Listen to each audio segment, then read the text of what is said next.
Beowulf by John Lesslie Hall. Preface. The present work is a modest effort to reproduce approximately, in modern measures, the venerable epic Beowulf. Approximately, I repeat, for a very close reproduction of Anglo-Saxon verse would, to a large extent, be prose to a modern ear.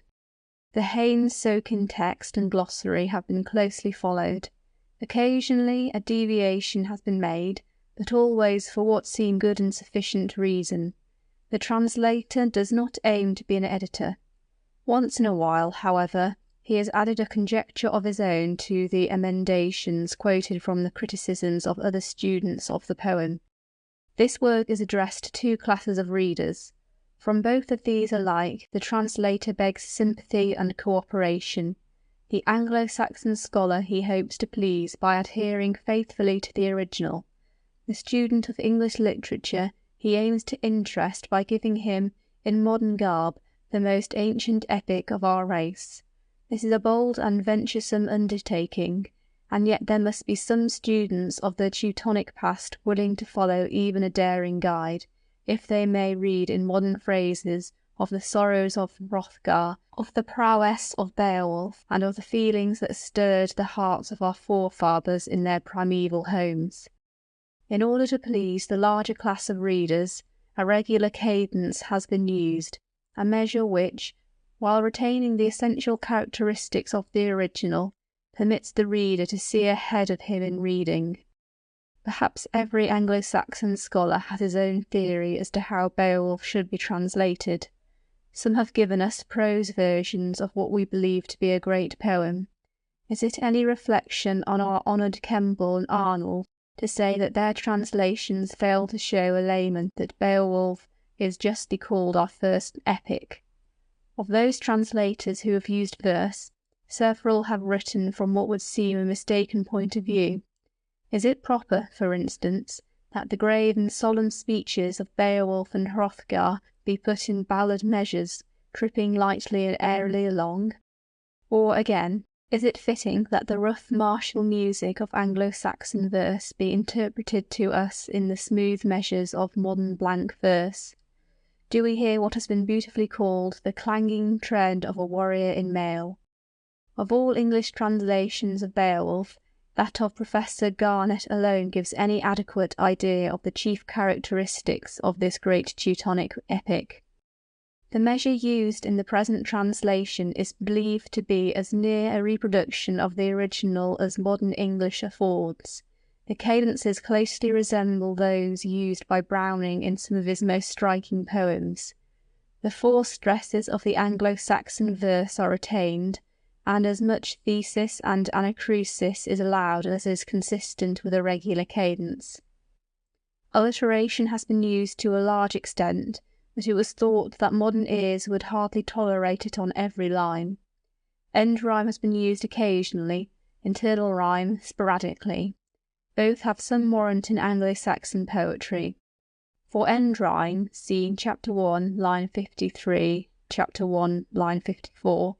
For internal rhyme, Chapter 2, line 21, Chapter 6, line 40. What Gamere calls the rhyme-giver has been studiously kept, viz. The first accented syllable in the second half verse always carries the alliteration, and the last accented syllable alliterates only sporadically. Alternate alliteration is occasionally used, as in the original. See Chapter 7, line 61, Chapter 8, line 5. No two accented syllables have been brought together, except occasionally after a caesural pause. See Chapter 2, line 19, and Chapter 12, line 1. Or, scientifically speaking, Siever's C type has been avoided as not consonant with the plan of translation.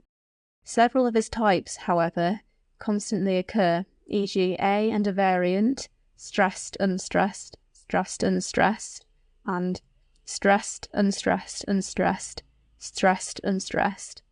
B and a variant, unstressed, stressed, unstressed, stressed, or unstressed, unstressed, stressed, unstressed, stressed, and a variant of D. stressed, unstressed, stressed, unstressed, unstressed. E. Stressed, unstressed, unstressed, stressed. Anacrusis gives further variety to the types used in the translation.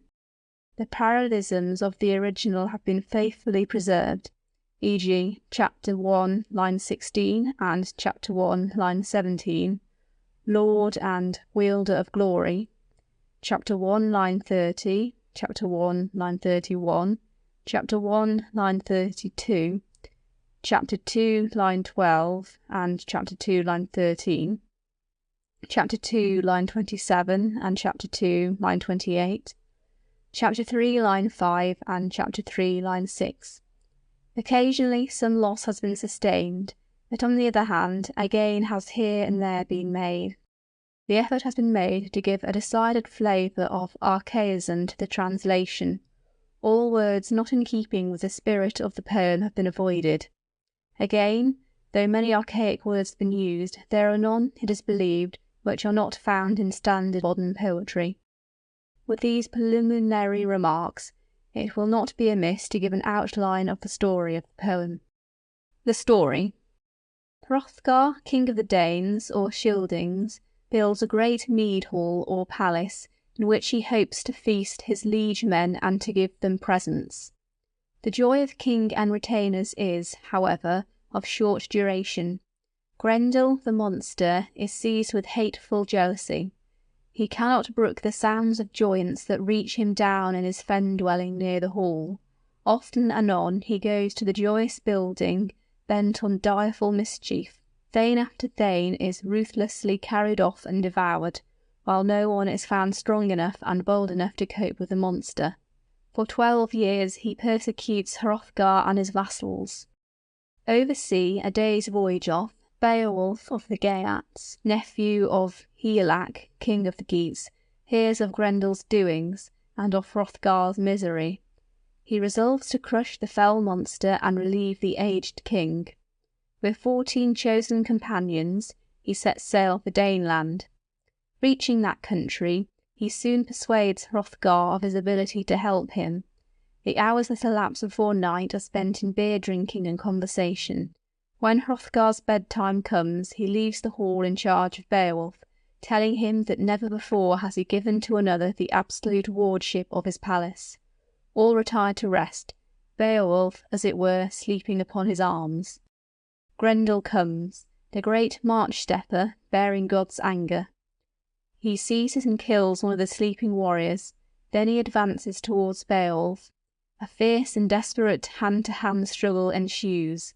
No arms are used, both combatants trusting to strength and hand-grip. Beowulf tears Grendel's shoulder from its socket, and the monster retreats to his den, howling and yelling with agony and fury. The wound is fatal. The next morning, at early dawn, warriors in numbers flock to the hall Heorot to hear the news. Joy is boundless. Glee runs high. Hrothgar and his retainers are lavish of gratitude and of gifts. Grendel's mother, however, comes the next night to avenge his death. She is furious and raging. While Beowulf is sleeping in a room somewhat apart from the quarters of the other warriors, she seizes one of Hrothgar's favourite counsellors and carries him off and devours him. Beowulf is called. Determined to leave Heorot entirely purified, he arms himself and goes down to look for the female monster. After travelling through the waters many hours, he meets her near the sea bottom. She drags him to her den. There he sees Grendel lying dead. After a desperate and almost fatal struggle with the woman, he slays her and swims upward in triumph, taking with him Grendel's head. Joy is renewed at Heorot. Congratulations crowd upon the victor. Hrothgar literally pours treasures into the lap of Beowulf, and it is agreed among the vassals of the king that Beowulf will be their next liege lord. Beowulf leaves Daneland.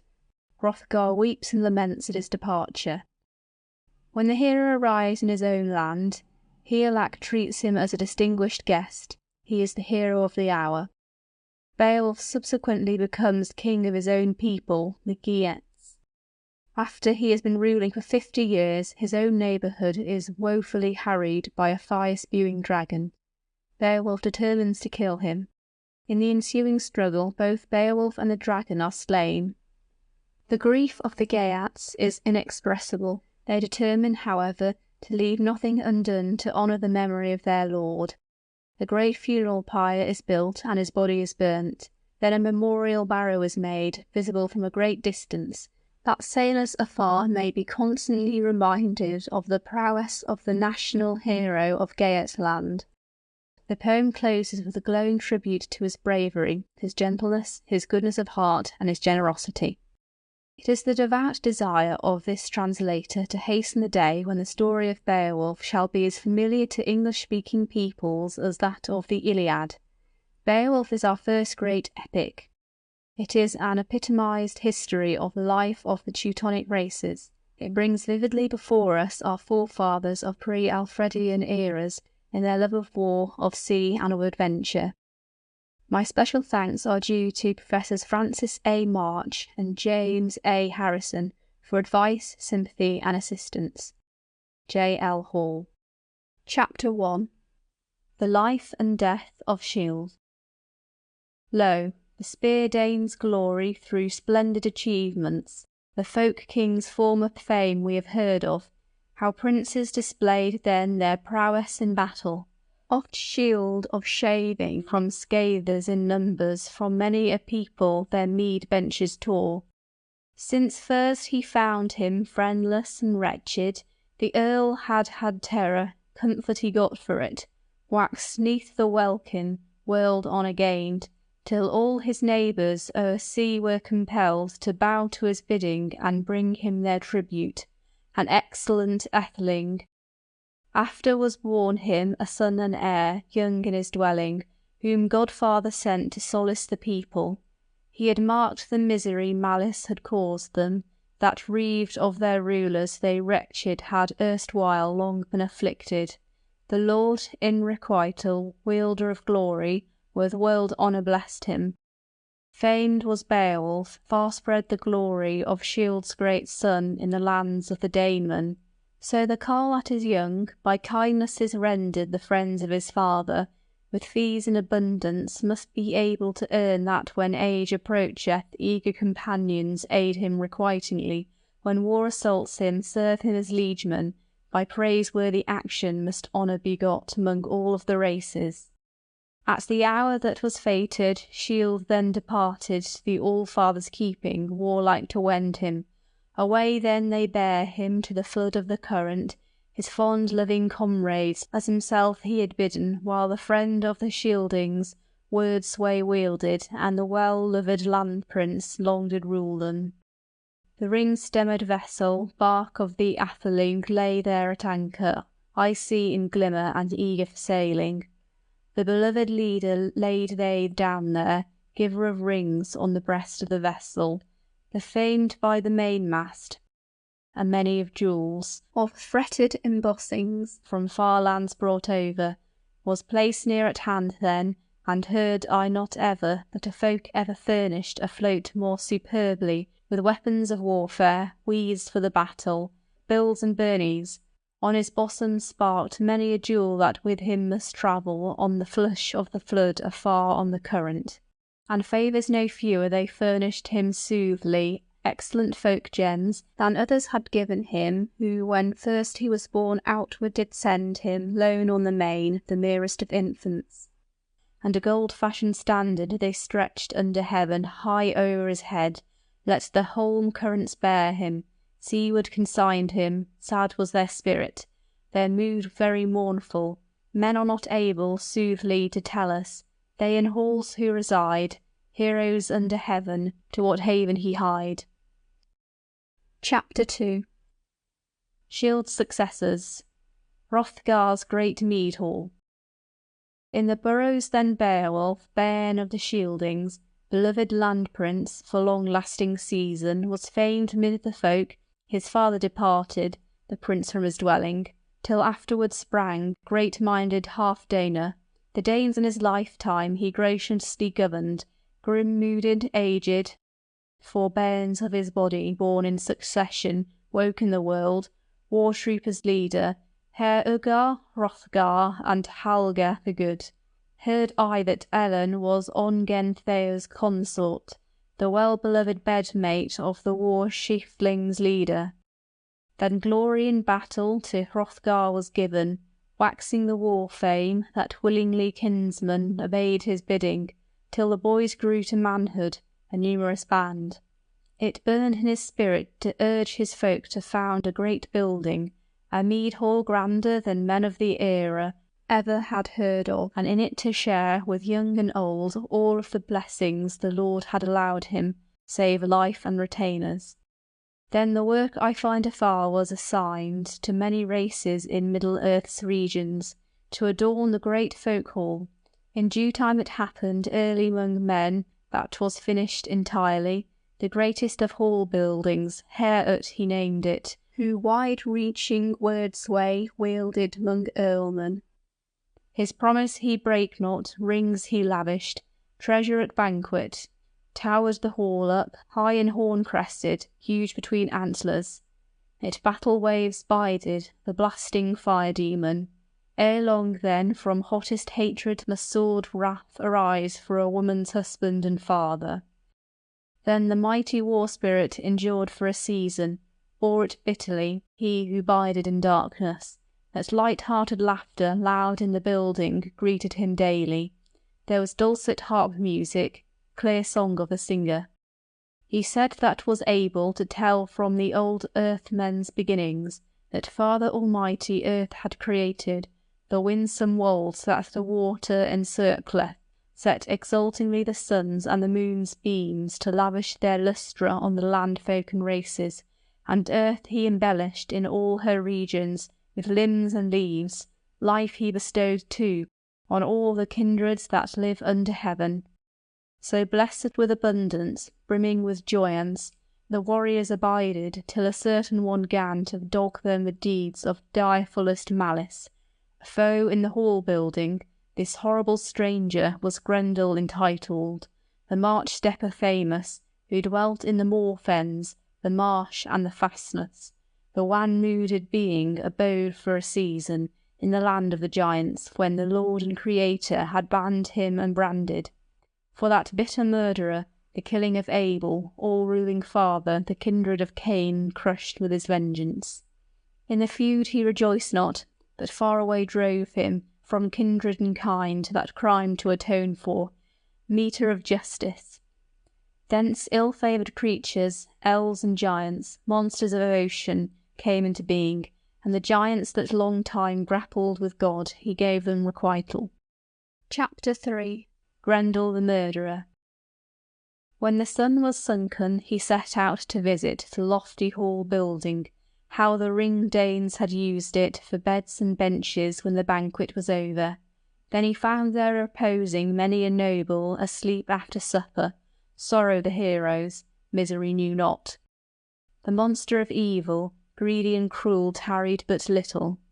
Fell and frantic, and forced from their slumbers 30 of Thanemen, thence he departed, leaping and laughing, his lair to return to, with surfeit of slaughter sallying homeward.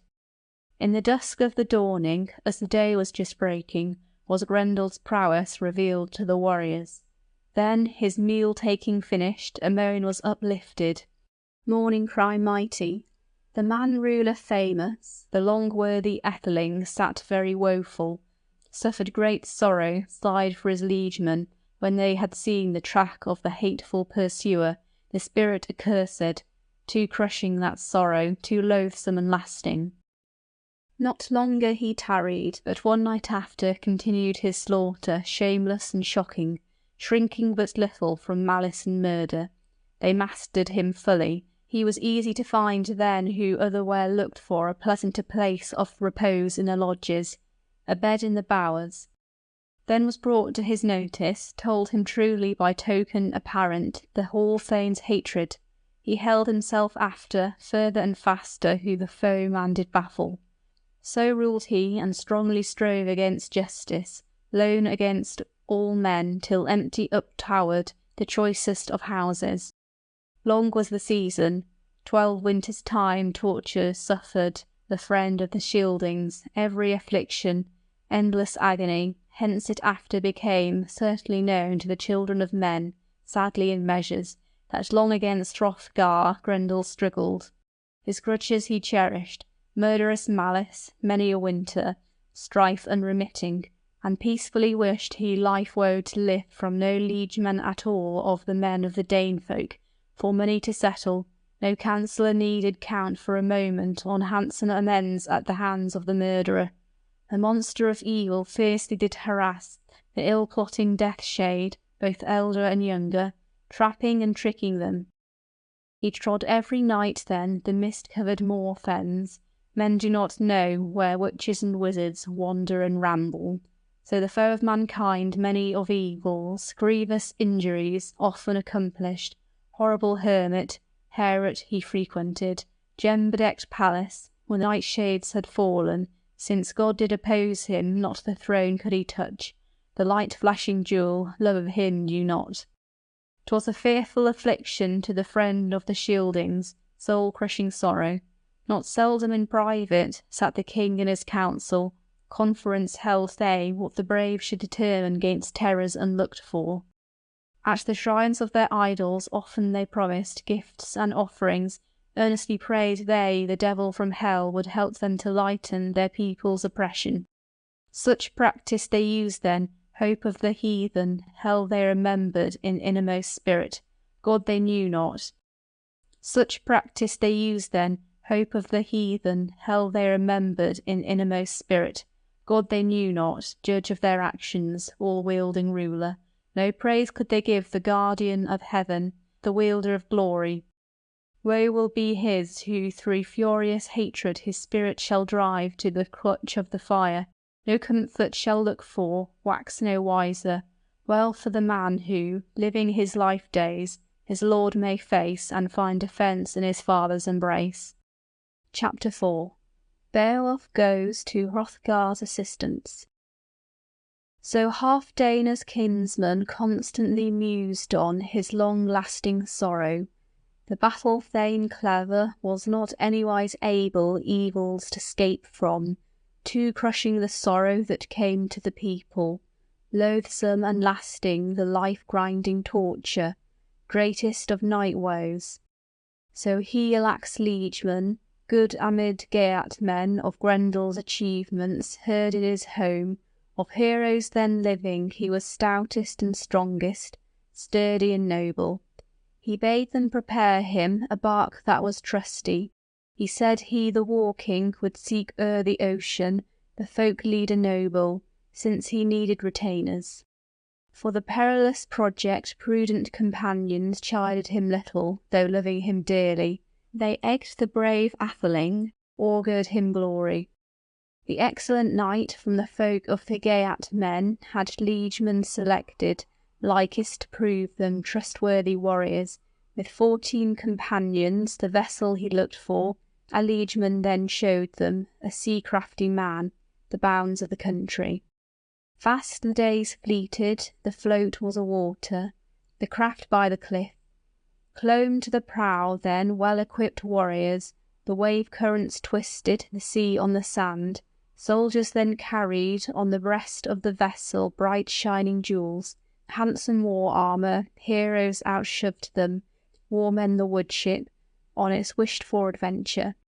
The foamy-necked floater, fanned by the breeze, likest a bird glided the waters, till 24 hours thereafter the twist-stemmed vessel had travelled such distance that the sailing men saw the sloping embankments, the sea-cliffs gleaming, precipitous mountains, nesses enormous.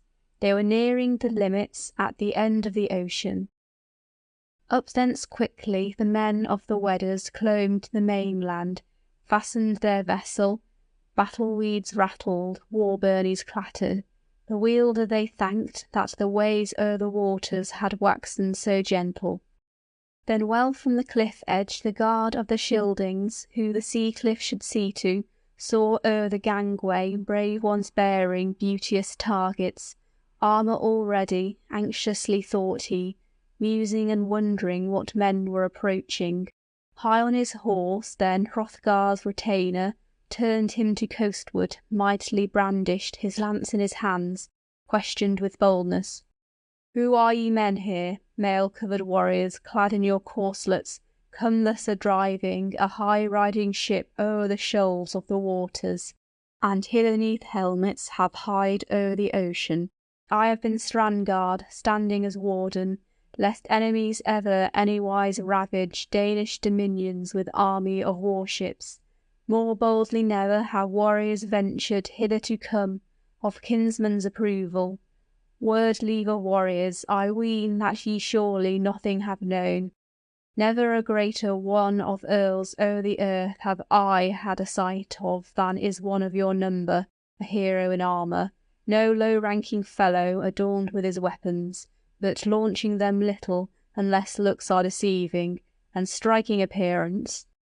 Ere ye pass on your journey as treacherous spies to the land of the Scyldings, and farther fare, I fully must know now what race ye belong to, ye far-away dwellers, seafaring sailors. My simple opinion hear ye and hearken. Haste is most fitting plainly to tell me what place ye are come from." Chapter 5. The Geats reach Heorot. The chief of the strangers rendered him answer, war troopers' leader, and word treasure opened. "We are sprung from the lineage of the people of Geatland, and he lacks hearth-friends. To heroes unnumbered my father was known, a noble head warrior Ecgtheow titled. Many a winter he lived with the people, ere he passed on his journey, old from his dwelling. Each of the counsellors, wisely mid-world folk, well remembers him. We, kindly of spirit, the lord of thy people, the son of King Halfdana, have come here to visit. Folk troops defender, be free in thy counsels. To the noble one bear we a mighty commission, the helm of the Daemon. We shall hide, I ween, naught of our message. Thou knowest if it happen, as we soothly heard say, that some savage despoiler, some hidden pursuer, on nights that are murky, by deeds very direful, mid the Daemon exhibits hatred unheard of, horrid destruction, and the falling of dead. From feelings least selfish, I am able to render counsel to Hrothgar, how he, wise and worthy, may worst the destroyer. If the anguish of sorrow should ever be lessened, comfort come to him, and care waves grow cooler, or ever hereafter he agonies suffer, and troublous distress, while towereth upward the handsomest of houses high on the summit." Bestriding his stallion, the strand watchman answered, the doughty retainer, "The difference surely twixt words and works, the warlike shield-bearer who judgeth wisely well shall determine. This band, I hear, beareth no malice to the prince of the Scyldings. Pass ye then onward with weapons and armour. I shall lead you in person. To my war-trusty vassal's command I shall issue to keep from all injury your excellent vessel, your fresh-tarred craft, gainst every opposer, close by the seashore, till the curved-necked bark shall waft back again the well-beloved hero o'er the way of the water to weather dominions. To warriors so great 'twill be granted sure in the storm of strife to stand secure." Onward they fared then, the vessel lay quiet, the broad-bottomed bark was bound by its cable firmly at anchor. The bore signs glistened bright on the visors vivid with gilding, blaze hardened, brilliant, the bore acted warden. The heroes hastened, hurried the liegemen, descended together, till they saw the great palace, the well-fashioned wassail hall, wondrous and gleaming. Mid world folk and kindred that was widest reputed, of halls under heaven which the hero abode in, its lustre enlightened lands without number. Then the battle-brave hero showed them the glittering court of the bold ones, that they easily thither might fare on their journey. The aforementioned warrior, turning his courser, quoth as he left them, "'Tis time I were faring, Father Almighty grant you his grace, and give you to journey safe on your mission. To the sea I will get me, 'gainst hostile warriors as warden to stand. Chapter 6. Beowulf introduces himself at the palace. The highway glistened with many-hued pebble, a by-path led the liegemen together. Firm and hand-locked the war-byrnie glistened, the ring-sword radiant rang mid the armour as the party was approaching the palace together in warlike equipments. 'Gainst the wall of the building their wide-fashioned war-shields they weary did set then, battle-shields sturdy, benchwood they turned then, their battle-sarks rattled, the gear of the heroes. The lances stood up then, all in a cluster, the arms of the seamen, ashen shafts mounted with edges of iron, the armour-clad troopers were decked with weapons.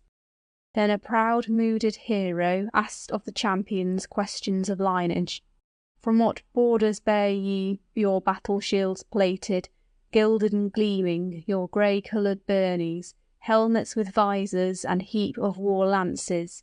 To Hrothgar the king I am servant and liegeman. 'Mong folk from far lands found I have never men so many of mien more courageous. I ween that from valour, no wise as outlaws, but from greatness of soul ye sought for King Hrothgar.' Then the strength-famous earlman answer rendered. The proud-mooded Wedder chief replied to his question, hardy 'neath helmet. 'Here lacks mates are we, Beowulf hight I. To the bairn of Halfdene, the famous folk leader, I freely will tell to thy prince my commission. If pleasantly hearing he'll grant we may greet him so gracious to all men.' Wulfgar replied then. He was prince of the Wendels. His boldness of spirit was known unto many, his prowess and prudence. 'The prince of the Scyldings, the friend lord of Danemen, I will ask of thy journey. The giver of rings, as thou urgest me do it, the folk chief famous, and inform thee early what answer the good one mindeth to render me.' He turned then hurriedly where Hrothgar was sitting, old and hoary, his earlmen attending him. The strength-famous went till he stood at the shoulder of the lord of Danemen, of courteous Danemen the custom he minded. Wulfgar addressed then his friendly liege lord. 'Folk of the Geatmen o'er the way of the waters are wafted hither, faring from far lands, the foremost in rank, the battle champions Beowulf title.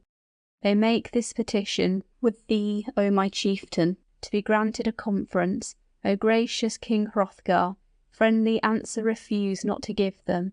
In war trappings weeded worthy they seem of earls to be honoured. Sure the atheling is doughty, who headed the heroes hitherward coming.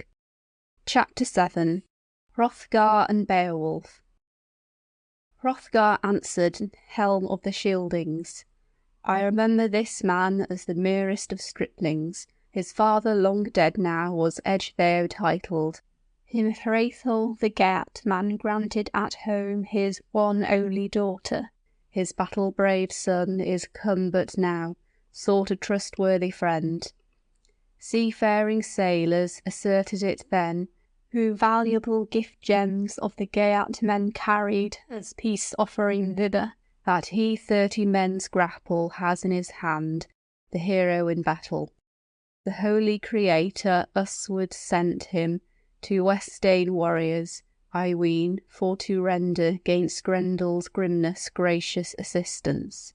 I shall give to the good one gift-gems for courage, hasten to bid them hither to speed them, to see assembled this circle of kinsmen, tell them expressly their welcome in sooth to the men of the Danes.'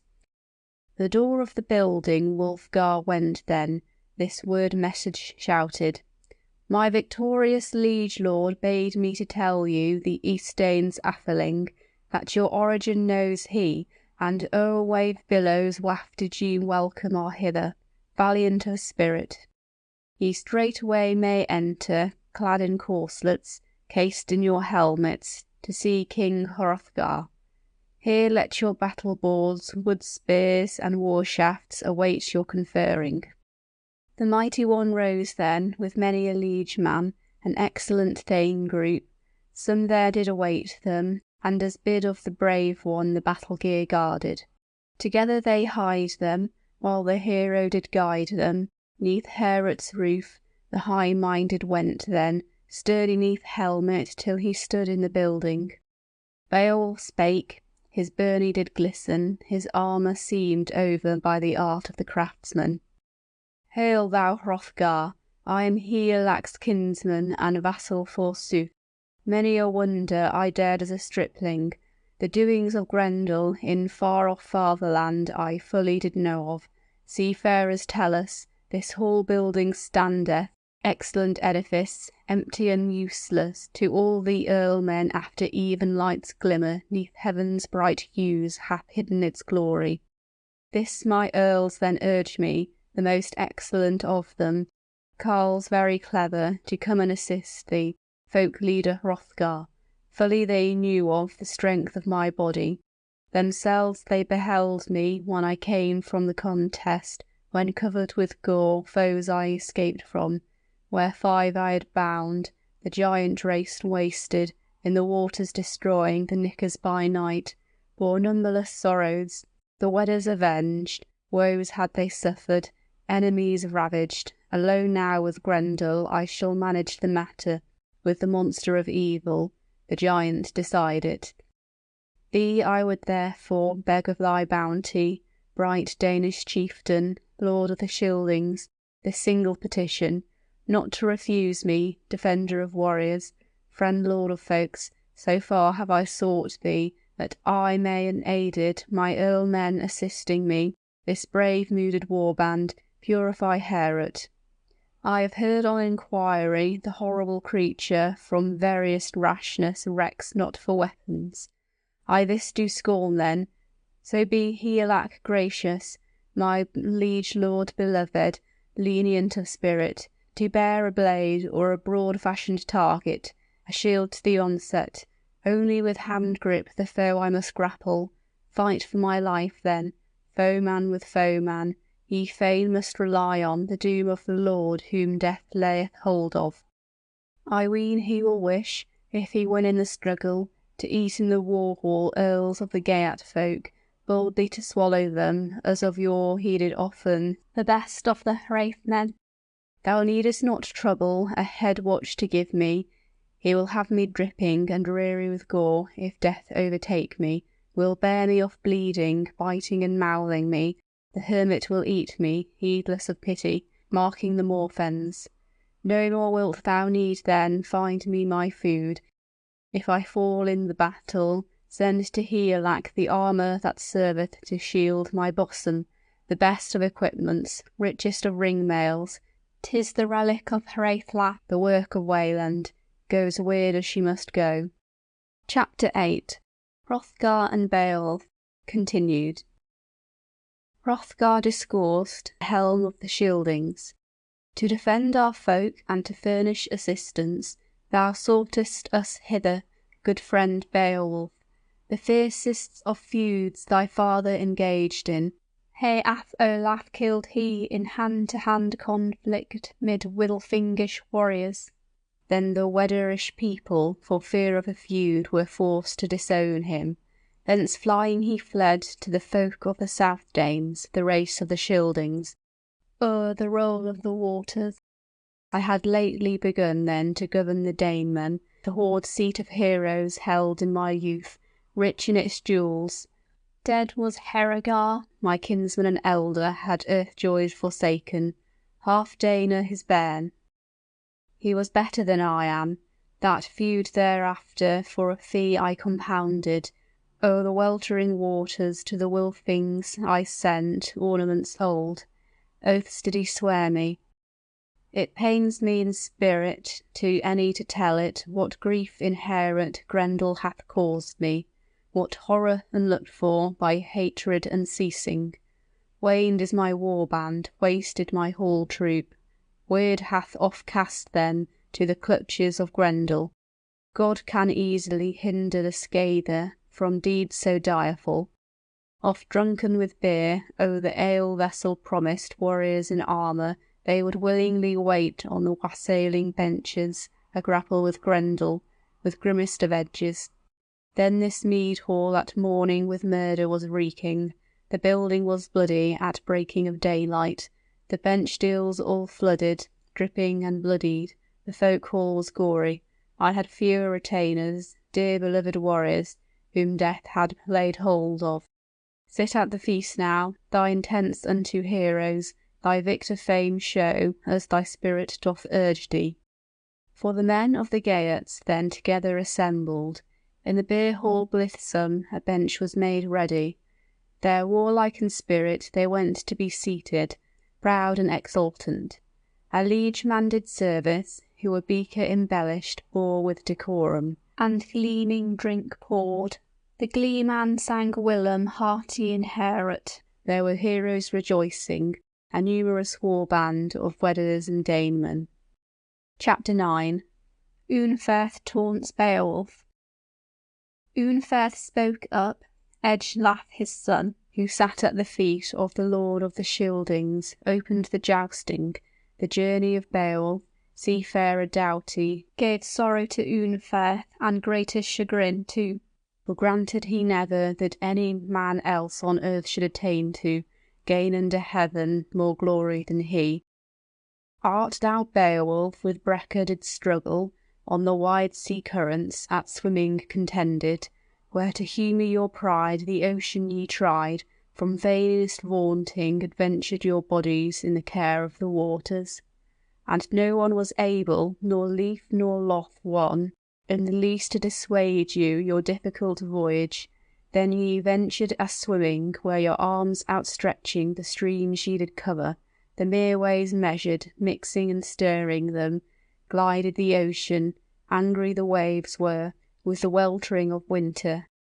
In the water's possession ye toiled for a seven-night, he at swimming outdid thee, in strength excelled thee.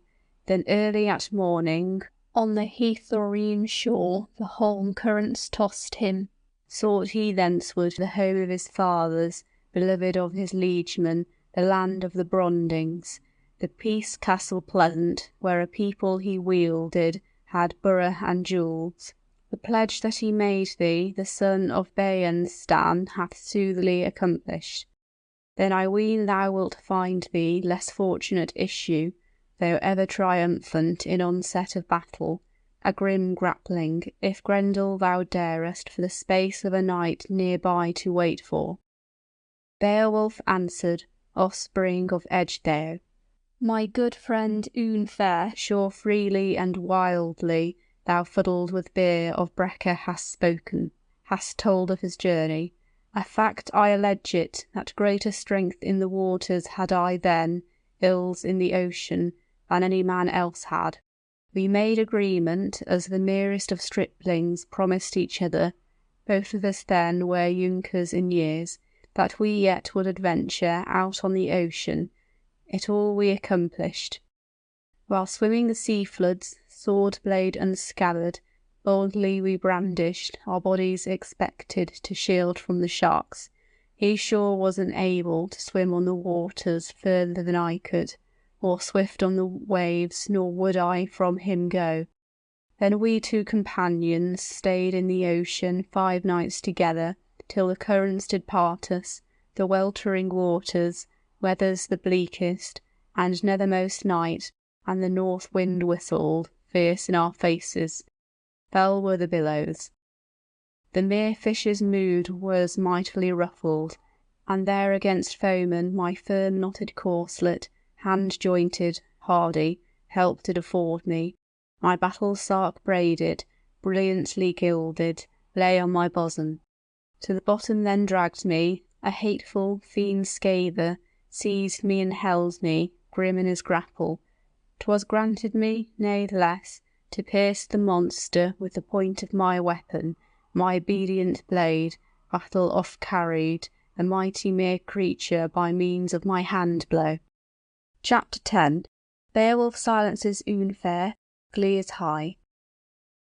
So ill-meaning enemies often did cause me sorrow the sorest. I served them in quittance with my dear loved sword, as in sooth it was fitting. They missed the pleasure of feasting abundantly, ill-doers of evil, of eating my body, of surrounding the banquet deep in the ocean.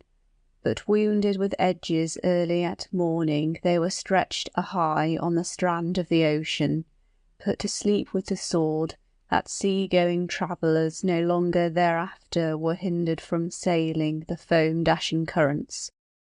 Came a light from the east, God's beautiful beacon. The billows subsided, that well I could see the nesses projecting, the blustering crags. Weird often saveth the undoomed hero, if doughty his valour. But me did it fortune to fell from my weapon 9 of the knickers. Of night struggle harder, neath dome of the heaven heard I but rarely, nor of wight more woeful in the waves of the ocean, yet I 'scaped with my life the grip of the monsters, weary from travel. Then the waters bear me to the land of the Finns, the flood with the current, the weltering waves. Not a word hath been told me of deeds so daring done by thee, Unfair, and of sword terror none. Never hath Breca at the play of the battle, nor either of you two, feet so fearless performed with weapons, glinting and gleaming. I utter no boasting, though with cold-blooded cruelty thou killedst thy brothers, thy nearest of kin, thou needs must in hell get direful damnation, though doughty thy wisdom.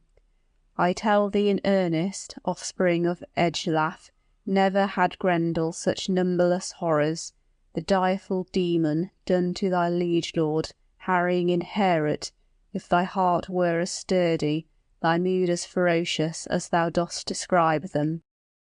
He hath found out fully that the fierce burning hatred, the edge battle eager, of all of your kindred, of the victory shieldings, need little dismay him. Oaths he exacteth, not any he spares of the folk of the Danemen, but fighteth with pleasure, killeth and feasteth, no contest expecteth from spear Danish people. But the prowess and valour of the earls of the Geatmen early shall venture to give him a grapple. He shall go who is able bravely to banquet, when the bright light of morning, which the second day bringeth, the sun in its ether robes, o'er the children of men shines from the southward. Then the grey-haired war-famed giver of treasure was blithesome and joyous.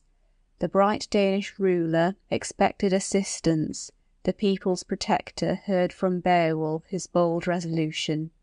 There was laughter of heroes, loud was the clatter, the words were winsome. Wealhtheow advanced then, consort of Hrothgar, of courtesy mindful, gold-decked saluted the men in the building, and the free-born woman the beaker presented to the lord of the kingdom, first of the East Danes, bade him be blithesome when beer was a-flowing, lief to his liegeman. He lustily tasted of banquet and beaker, battle-famed ruler.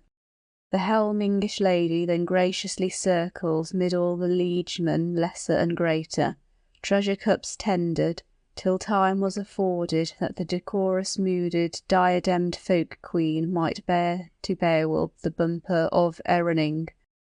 She greeted the Geat prince, God she did thank, most wise in her words, that her wish was accomplished, that in any of earl-men she ever should look for solace in sorrow.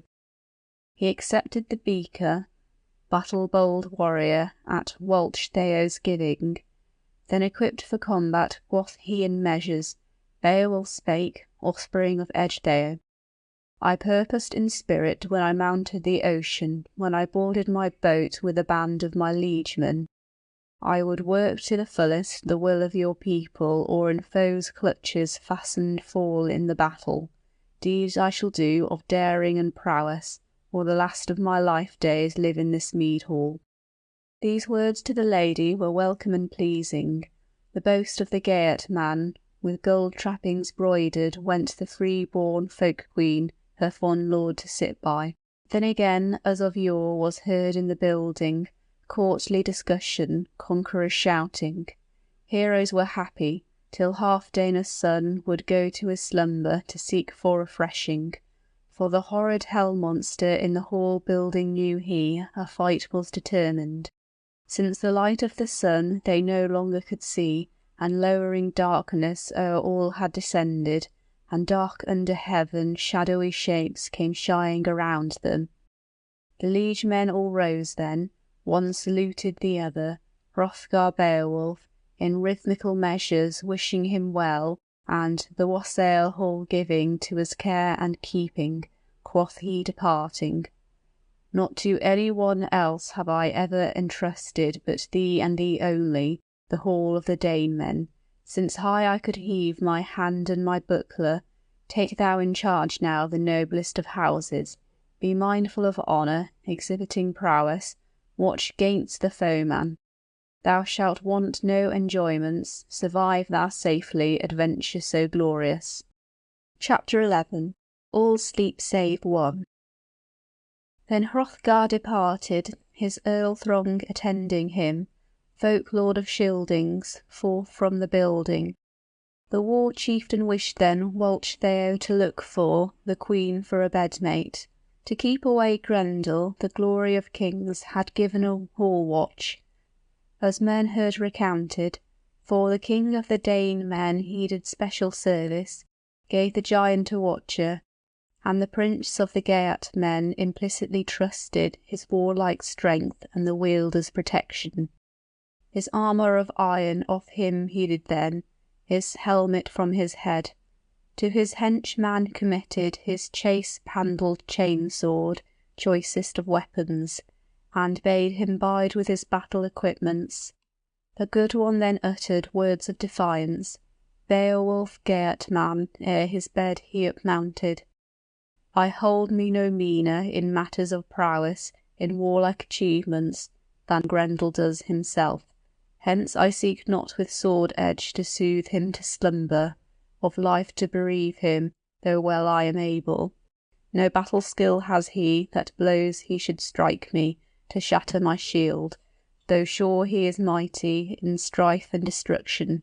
But struggling by night we shall do without edges, dare he to look for weaponless warfare, and wise-mooded father the glory apportion. God ever holy, on which hand soever to him seemeth proper. Then the brave-mooded hero bent to his slumber, the pillow received the cheek of the noble, and many a martial mere thane attending sank to his slumber. Seemed it unlikely that ever thereafter any should hope to be happy at home, hero friends visit or the lordly troop castle where he lived from his childhood. They had heard how slaughter had snatched from the wine-hall, had recently ravaged of the race of the Scyldings too many by far. But the Lord to them granted the weaving of war-speed, to Wederish heroes aid and comfort. That every opponent by one man's war-might they worsted and vanquished, by the might of himself. The truth is established that God Almighty hath governed for ages kindreds and nations. A night very lurid, the traveller at twilight came tramping and striding. The warriors were sleeping who should watch the horned building, one only excepted. Mid-earthmen 'twas stablished, the implacable foeman was powerless to hurl them to the land of shadows, if the Lord were unwilling, but serving as warder, in terror to foemen he angrily bided the issue of battle. Chapter 12. Grendel and Beowulf. 'Neath the cloudy cliffs came from the moor then Grendel going, God's anger bare he.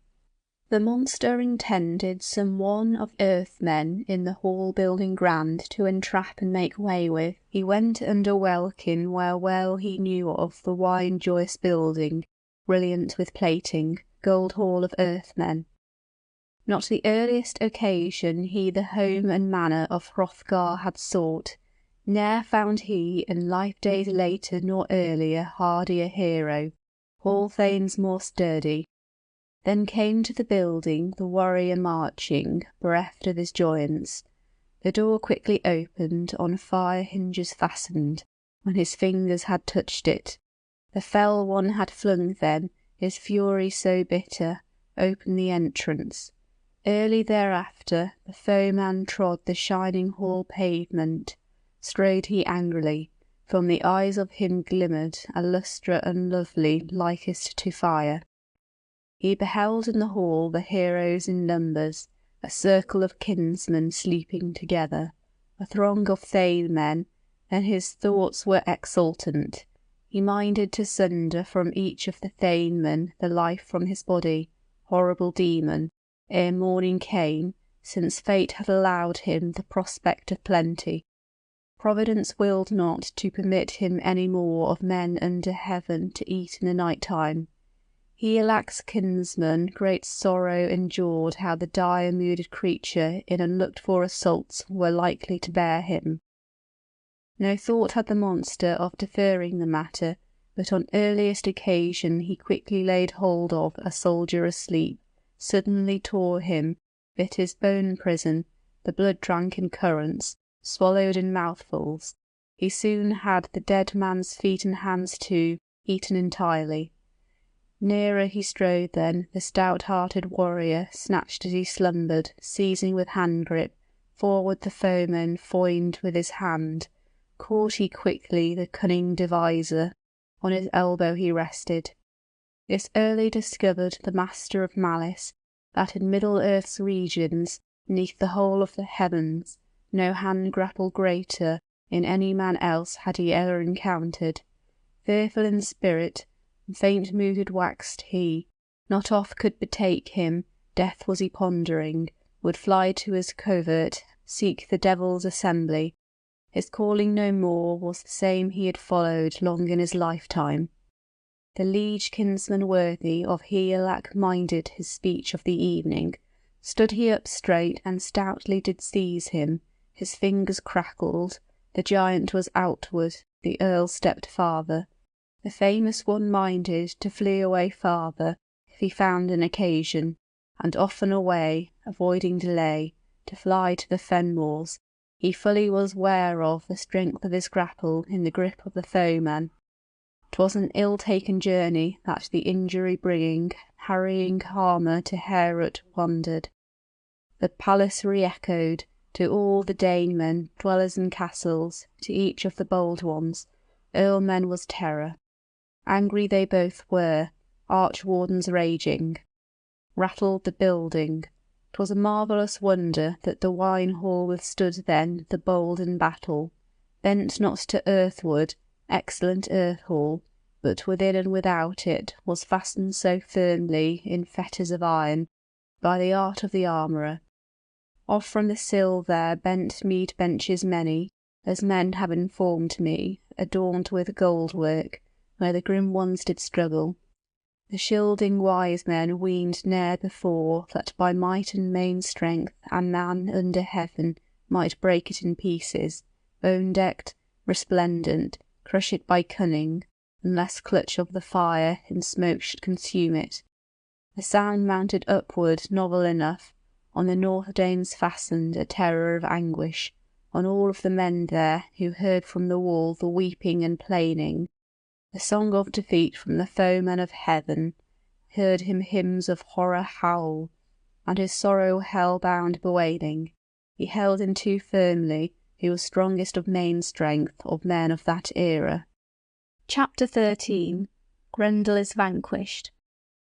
For no cause whatever would the earl-men's defender leave in life-joys the loathsome newcomer.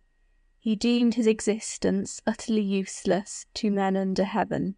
Many a noble of Beowulf brandished his battle-sword old, would guard the life of his lord and protector, the far-famous chieftain, if able to do so.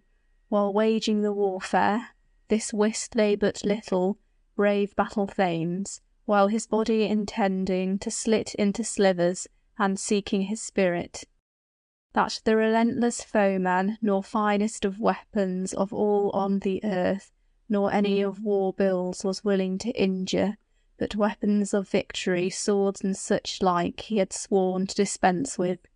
His death at that time must prove to be wretched, and the far-away spirit widely should journey into enemies' power. This plainly he saw then, who with mirth of mood malice no little had wrought in the past on the race of the earthmen. To God he was hostile, at his body would fail him, but he Elac's hardy henchman and kinsman held him by the hand. Hateful to other was each one if living. A body wound suffered the direful demon, damage incurable was seen on his shoulder, his sinews were shivered, his body did burst. To Beowulf was given glory in battle. Grendel from thenceward must flee and hide him in the fen cliffs and marshes, sick unto death. His dwelling must look for, unwinsome and woeful. He wist the more fully the end of his earthly existence was nearing, his life days' limits. At last for the Danemen, when the slaughter was over, their wish was accomplished.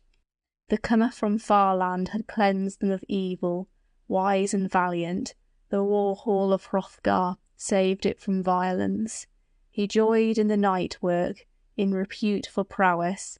The prince of the Geatmen for the East Danish people his boast had accomplished, bettered their burdensome bale sorrows fully. The craft begot evil they erstwhile had suffered and were forced to endure from crushing oppression, their manifold misery. 'Twas a manifest token, when the hero in battle the hands suspended, the arm and the shoulder, there was all of the claw of Grendel together, 'neath great stretching hall roof. Chapter 14. Rejoicing of the Danes. In the midst of the morning many a warrior stood round the gift hall, as the story is told me. Folk princes fared them from far and from near, through long stretching journeys to look at the wonder, the footprints of the foeman. Few of the warriors who gazed on the foot tracks of the inglorious creature his parting from life pained very deeply, how, weary in spirit, off from those regions in combats conquered he carried his traces, fated and flying, to the flood of the Knickers. There in bloody billows bubbled the currents. The angry eddy was everywhere mingled and seething with gore, welling with sword blood. His death doomed had hid him, when reaved of his joyance he laid down his life in the lair he had fled to, his heathenish spirit, where hell did receive him. Thence the friends from of old backward turned them, and many a younker from merry adventure, striding their stallions, stout from the seaward, heroes on horses.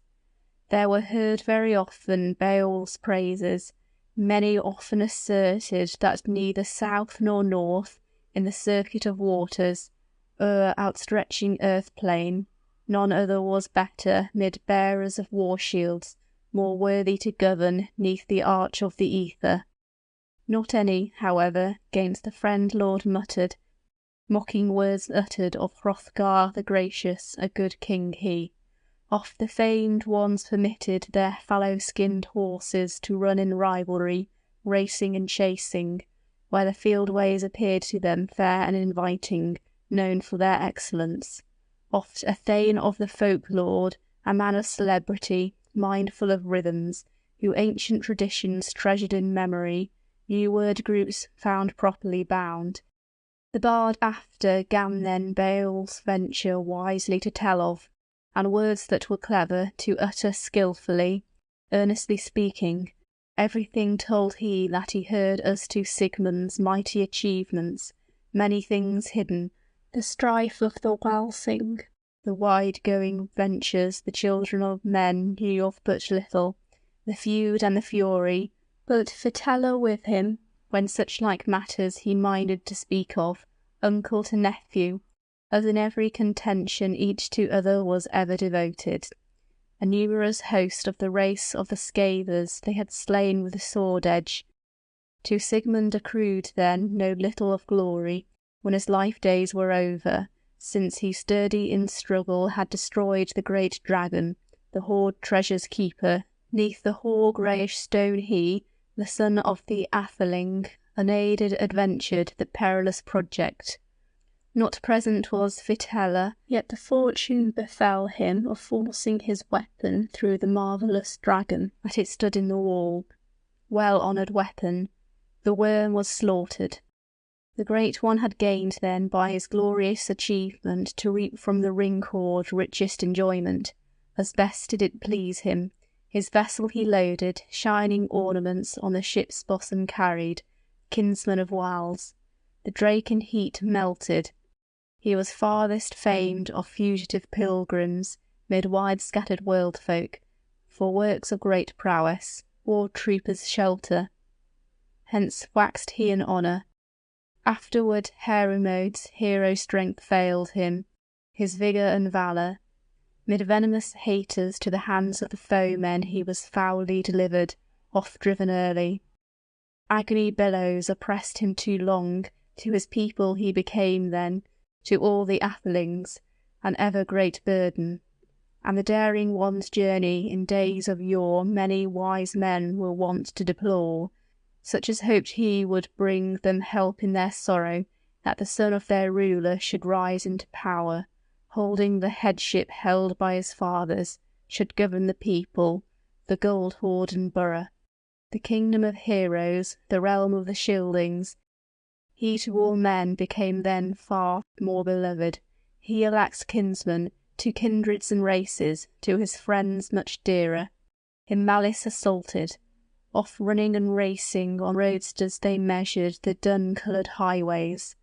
Then the light of the morning was hurried and hastened, went henchmen in numbers to the beautiful building, bold ones in spirit to look at the wonder.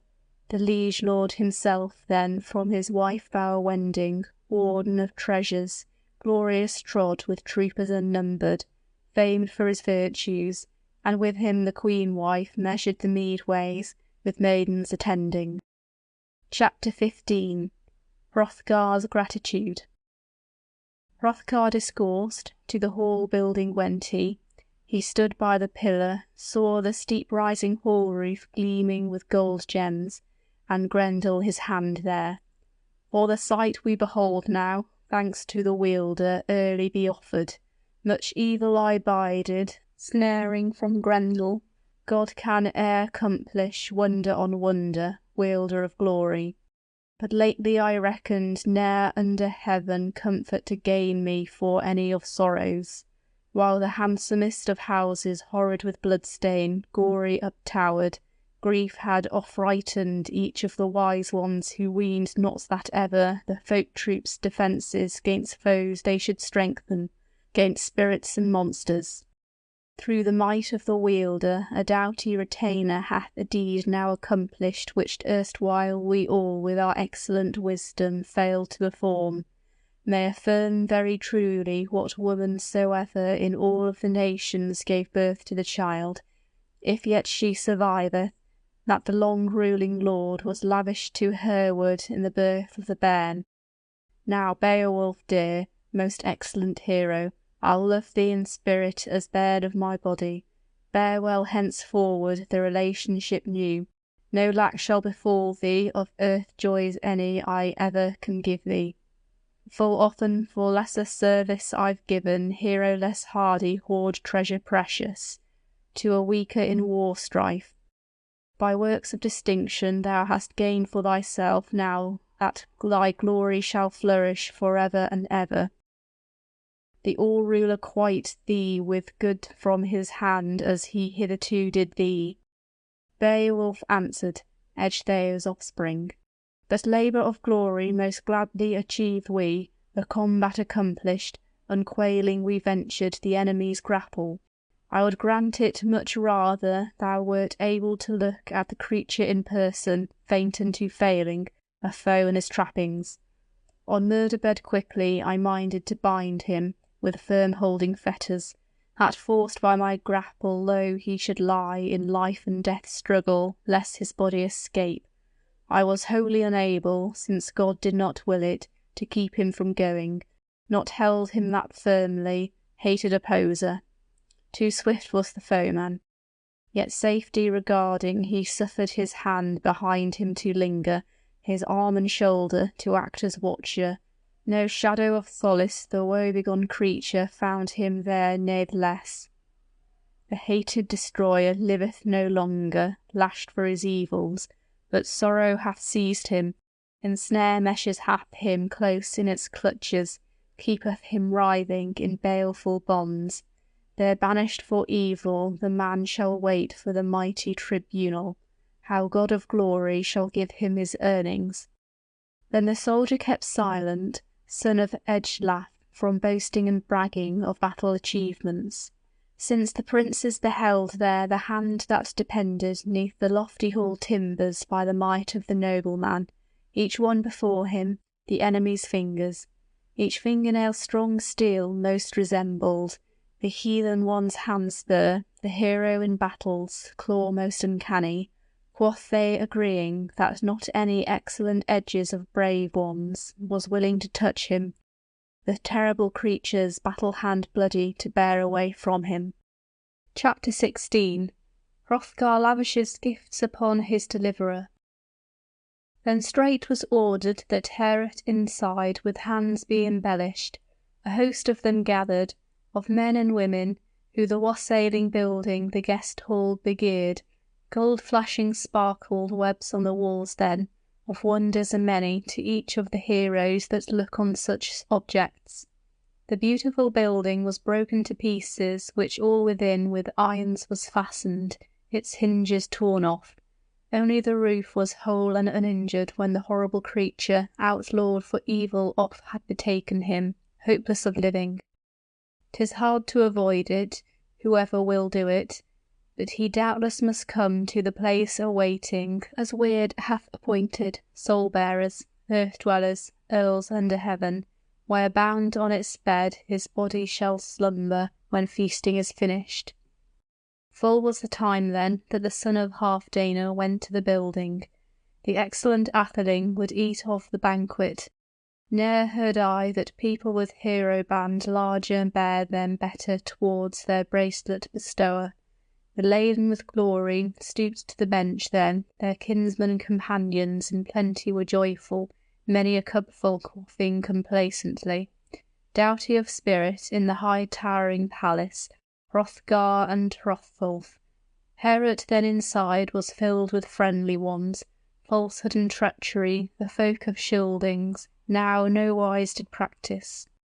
Then the offspring of Halfdene offered to Beowulf a golden standard, as reward for the victory, a banner embossed, byrnie and helmet. Many men saw then a song-famous weapon borne for the hero. Beowulf drank of the cup in the building, that treasure bestowing he needed not blush for in battle men's presence. Ne'er heard I that many men on the ale-bench in friendlier fashion to their fellows presented 4 bright jewels with gold work embellished. Round the roof of the helmet a head-garter outside braided with wires, with bosses was furnished, that swords for the battle, fight hardened, might fail boldly to harm him, when the hero proceeded forth against foemen. The defender of earls then commanded that 8 steeds with bridles gold-plated, gleaming, be guided to hallward.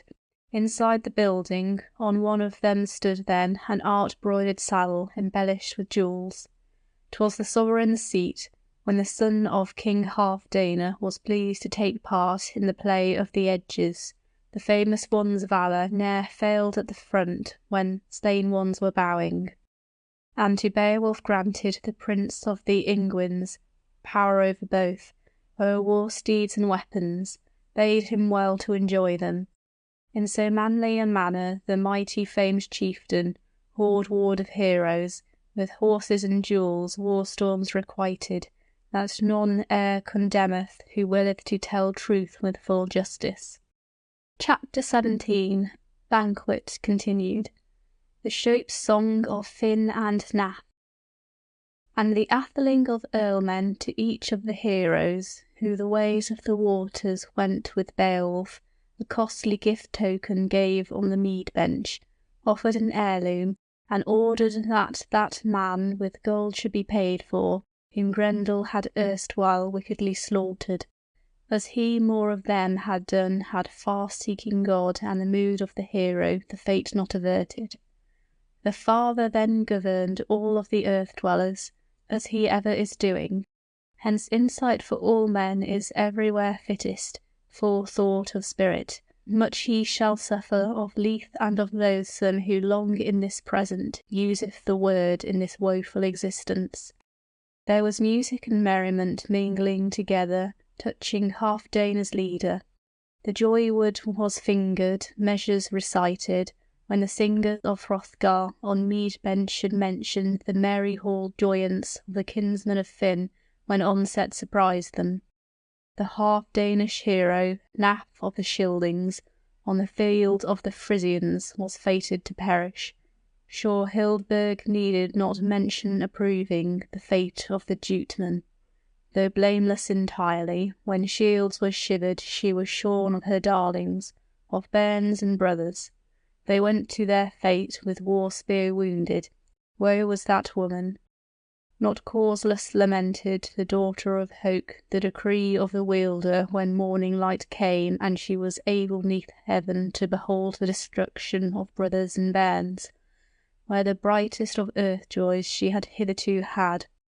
All the henchmen of Finn war had off-taken, save a handful remaining, that he nowise was able to offer resistance to the onset of Hengest in the parley of battle, nor the wretched remnant to rescue in war from the Earl of the Atheling, but they offered conditions, another great building to fully make ready, a hall and a high seat, that half they might rule with the sons of the Jutemen, and that Folkwalder's son would day after day the Danemen honour when gifts were giving, and grant of his ring store to Hengest's earl-troop ever so freely, of his gold-plated jewels, as he encouraged the Frisians on the bench of the beer-hall.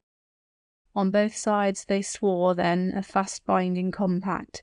Finn unto Hengest with no thought of revoking vowed then most solemnly the woe-begone remnant well to take care of, his Witan advising, the agreement should no one by words or works weaken and shatter, by artifice ever injure its value. Though reaved of their ruler, their ring-giver's slayer, they followed as vassals, fate so requiring. Then if one of the Frisians the quarrel should speak of, in tones that were taunting, terrible edges should cut in requital. Accomplished the oath was, and treasure of gold from the hoard was uplifted. The best of the Scylding braves was then fully prepared for the pile. At the pyre was seen clearly the blood-glory Birnie, the boar with his gilding, the iron-hard swine, athelings many fatally wounded. No few had been slaughtered. Hildburg bade then, at the burning of Naf, the bairn of her bosom to bear to the fire, let his body be burned and borne to the pyre.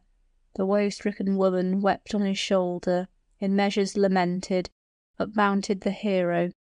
The greatest of dead fires curled to the welkin, on the hill's front crackled, heads were a-melting, wound doors bursting, while the blood was a-coursing from body bite fierce. The fire devoured them, greediest of spirits, whom war had off-carried from both of the peoples, their bravest were fallen. Chapter 18. The Finn episode continued. The banquet continues. And the warriors departed to go to their dwellings, reaved of their friends, Friesland to visit, their homes and high city. Hengest continued biding with Finn the blood-tainted winter. Wholly unsundered of fatherland thought he, though unable to drive the ring-stemmed vessel o'er the waves of the waters. The wave-deeps were tossing, fought with the wind, winter in ice bonds closed up the currents, till there came to the dwelling a year in its course, as yet it revolveth. Its season propitious one alway regardeth, world-cheering weathers. Then winter was gone, earth's bosom was lovely, the exile would get him, a guest from the palace. On gruesomest vengeance he brooded more eager than on oversea journeys, where onset of anger he was able to accomplish, the bairns of the Jutemen therein to remember. Nowise refused he the duties of liegeman when Hun of the Frisians, the battle-sword Leifing, fairest of falchions, friendly did give him. Its edges were famous in folk talk of Jutland. and savage sword fury seize in its clutches bold-mooded Finn where he bode in his palace, when the gruesome grapple of Beowulf and Oslaf had mournfully mentioned. The mere journey over, for sorrows half blamed him, the flickering spirit could not bide in his bosom. Then the building was covered with corpses of foemen, and Finn too was slaughtered, the king with his comrades, and the queen made a prisoner. The troops of the Scyldings bore to their vessels all that the land king had in his palace. Such trinkets and treasures they took as, on searching, at Finn's they could find. They ferried to Daneland the excellent woman on oversea journey, led her to their landfolk. The lay was concluded, the gleeman's recital. Shouts again rose then, vengefully resounded. Bearers then offered wine from wonder vats. While Theo advanced then, going 'neath gold crown, where the good ones were seated, uncle and nephew. Their peace was yet mutual, true each to the other. And Unfair the spokesman sat at the feet of the lord of the Scyldings. Each trusted his spirit that his mood was courageous, though at fight he had failed in faith to his kinsmen. Said the queen of the Scyldings, "My lord and protector, treasure bestower, take thou this beaker, joyance attend thee, gold friend of heroes, and greet thou the Geat men with gracious responses. So ought one to do. Be kind to the Geat men, in gifts not niggardly.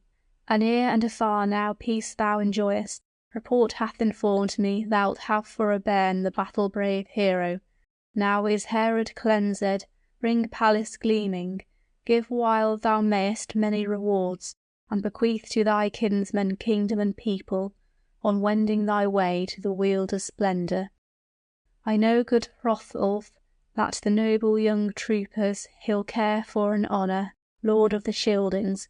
If earth joys thou endest earlier than he doth, I reckon that recompense he'll render with kindness our offspring and issue. If that all he remember, what favours of yore, when he yet was an infant, we awarded to him for his worship and pleasure." Then she turned to the bench where her sons were carousing, Hrethik and Hrothmund, and the hero's offspring, the war-young together. There the good one was sitting, twixt the brothers twain, Beowulf Geatman. Chapter 19. Beowulf receives further honour.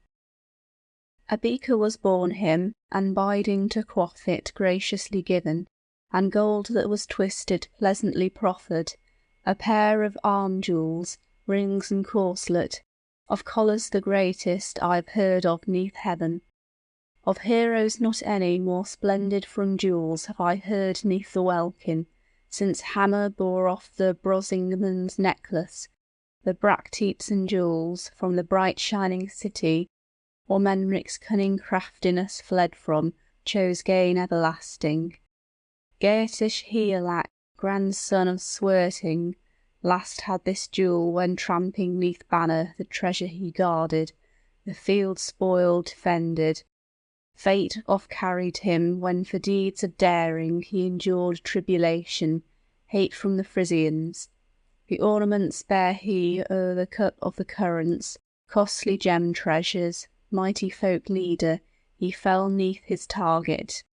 The corpse of the king then came into charge of the race of the Frank men, the male shirt and collar. Warmen less noble plundered the fallen, when the fight was finished. The folk of the Geat men the field of the dead held in possession. The choicest of mead halls with cheering resounded, while Theo discoursed, the war troop addressed she. This collar enjoy thou, Beowulf worthy, young man in safety, and use thou this armour, gems of the people, and prosper thou fully. Show thyself sturdy, and be to these liegemen mild with instruction. I'll mind thy requital. Thou hast brought it to pass that far and near, forever and ever, earthmen shall honour thee, even so widely as ocean surroundeth the blustering bluffs. Be, while thou livest, a wealth-blessed atheling. I wish thee most truly jewels and treasure. Be kind to my son, thou living in joyance. Here each of the nobles is true unto other, gentle in spirit, loyal to leader. The liegemen are peaceful, the war troops ready, well drunken heroes, do as I bid ye. Then she went to the settle. There was choicest of banquets, wine drank the heroes. Weird they knew not, destiny cruel, as to many an earlman early it happened, when evening had come and Hrothgar had parted off to his manor, the mighty to slumber. Warriors unnumbered warded the building, as erst they did often. The ale settle bared they, 'twas covered all over with beds and pillows.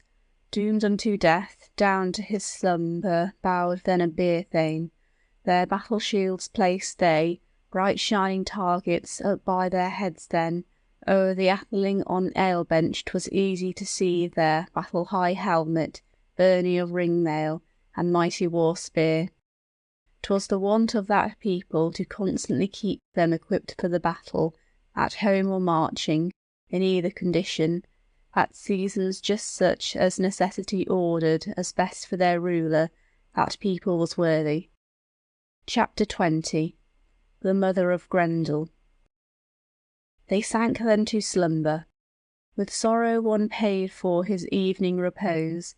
It was often betide them while Grendel was holding the gold-bedecked palace, ill deeds performing, till his end overtook him, death for his sins. 'Twas seen very clearly, known unto earth-folk, that still an avenger outlived the loathed one, long since the sorrow caused by the struggle. The mother of Grendel, devil-shaped woman, her woe ever minded, who was held to inhabit the horrible waters, the cold flowing currents, after Cain had become a slayer with edges to his one only brother, the son of his sire. He sat out then banished, marked as a murderer, man-joys avoiding, lived in the desert. Thence demons unnumbered fate sent awoke, one of them Grendel, sword-cursed, hateful, who at Heorot met with a man that was watching, waiting the struggle, where a horrid one held him, with hand grapple sturdy. Natheless he minded the might of his body, the glorious gift God had allowed him, and folk-ruling father's favour relied on, his help and his comfort. So he conquered the foeman, the hell-spirit humbled. He unhappy departed then, grieved of his joyance, journeying to death haunts, foeman of man. His mother moreover, eager and gloomy, was anxious to go on her mournful mission, mindful of vengeance for the death of her son. She came then to Heorot, where the Armadain earlmen all through the building were lying in slumber. Soon there became then return to the nobles, when the mother of Grendel entered the folk-hall. The fear was less grievous by even so much as the vigour of maidens, war strength of woman, by warriors reckoned, when well-carved weapon, worked with the hammer, blade very bloody, brave with its edges, strikes down the boar sign that stands on the helmet. Then the hard-edged weapon was heaved in the building, the brand o'er the benches, broad lidens many, hand-fast were lifted. For helmet he recked not, for armour net broad, whom terror laid hold of. She went then hastily, outward would get her life for to save, when some one did spy her. Soon she had grappled one of the athelings fast and firmly, when fen would she hide her. That one to Hrothgar was liefest of heroes, in rank of retainer where waters encircle, a mighty shield warrior, whom she murdered at slumber, a broad-famed battle-knight. Beowulf was absent, but another apartment was erstwhile devoted to the glory-decked Geatman when gold was distributed. There was hubbub in Heorot. The hand that was famous she grasped in its gore. Grief was renewed then in homes and houses. 'Twas no happy arrangement in both of the quarters to barter and purchase with lives their friends. Then the well-aged ruler, the grey-headed war-thane, was woeful in spirit, when his long-trusted liegeman lifeless he knew of, his dearest one gone. Quick from a room was Beowulf brought, brave and triumphant. As day was dawning in the dusk of the morning, went then that earlman, champion noble, came with comrades, where the clever one bided, where the god all-gracious would grant him a respite after the woe he had suffered. The war-worthy hero with a troop of retainers trod then the pavement, the hall-building groaned, till he greeted the wise one, the Earl of the Ingwins, asked if the night had fully refreshed him, as fain he would have it. Chapter 21. Hrothgar's account of the monsters. Hrothgar rejoined, Helm of the Scyldings, ask not of giants, grief is renewed to the folk of the Danemen. Dead is Ashera, Yerminlad's brother, older than he, my true-hearted counsellor, trusty adviser, shoulder companion, when fighting in battle our heads we protected, when troopers were clashing, and heroes were dashing. Such an earl should be ever, an erst-worthy atheling, as Ashera proved him. The flickering death-spirit became in Herut his hand-to-hand murderer. I cannot tell whither the cruel one turned in the carcass exulting, by cramming discovered. The quarrel she wreaked then, that last night agone Grendel thou killedst, in gruesomest manner, with grim holding clutches, since too long he had lessened my liege troop and wasted my folk men so foully. He fell in the battle with forfeit of life, and another has followed, a mighty crime worker, her kinsman avenging, and henceforth hath stablished her hatred unyielding, as it well may appear to many a liegeman who mourneth in spirit the treasure bestower, her heavy heart's sorrow. The hand is now lifeless which availed you in every wish that you cherished. Land people heard I, liegemen, this saying, dwellers in halls, they had seen very often a pair of such mighty march-striding creatures, far-dwelling spirits, holding the moorlands. One of them wore, as well they might notice, the image of woman, the other one wretched in guise of a man wandered in exile, except he was huger than any of earthmen. Earth-dwelling people entitled him Grendel in days of yore.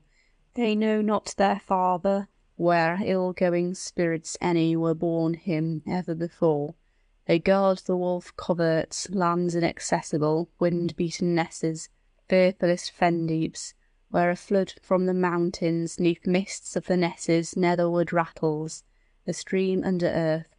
Not far is it henceward, measured by mile lengths, that the mere water standeth, which forest hang over, with frost-whiting covered, a firm-rooted forest, the floods overshadow. There ever at night one an ill-meaning portent a fire-flood may see, 'mong children of men none liveth so wise that wot of the bottom. Though harassed by hounds the heath steppers seek for, fly to the forest, firm-antlered he-deer, spurred from afar, his spirit he yieldeth, his life on the shore, ere in he will venture to cover his head.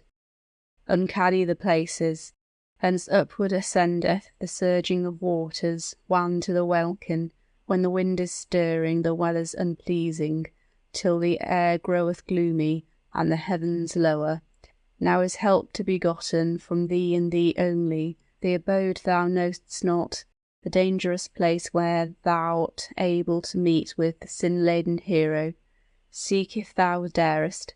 For the feud I will fully fee thee with money, with old-time treasure, as erstwhile I did thee, with well-twisted jewels, if away thou shalt get thee. Chapter 22. Beowulf seeks Grendel's mother. Beowulf answered, Ecgtheow's son, Grieve not, O wise one, for each it is better his friend to avenge than with vehemence wail him.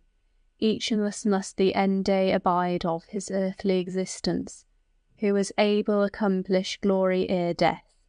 To battle vain noble, lifeless lying, 'tis at last most fitting. Arise, O king, quick let us hasten to look at the footprint of the kinsman of Grendel. I promise thee this now, to his place he'll escape not, to embrace of the earth, nor to mountainous forest, nor to depths of the ocean, wherever he wanders. Practise thou now patient endurance of each of thy sorrows, as I hope for thee soothly. Then up sprang the old one, the all-wielder thanked he, ruler almighty, that the man had outspoken. Then for Hrothgar a war-horse was decked with a bridle, curly-maned courser. The clever folk leader stately proceeded. Stepped then an earl-troop of liden wood-bearers. Her footprints were seen then widely in wood-paths, her way o'er the bottoms, where she far away fared o'er fen country murky, bore away breathless the best of retainers, who pondered with Hrothgar the welfare of country. The son of the Athelings then went o'er the stony declivitous cliffs, the close-covered passes, narrow passages, paths unfrequented, nesses abrupt, nicker haunts many.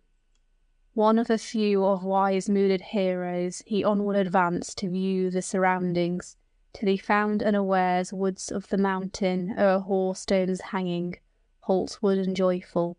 The water stood under, welling and glory.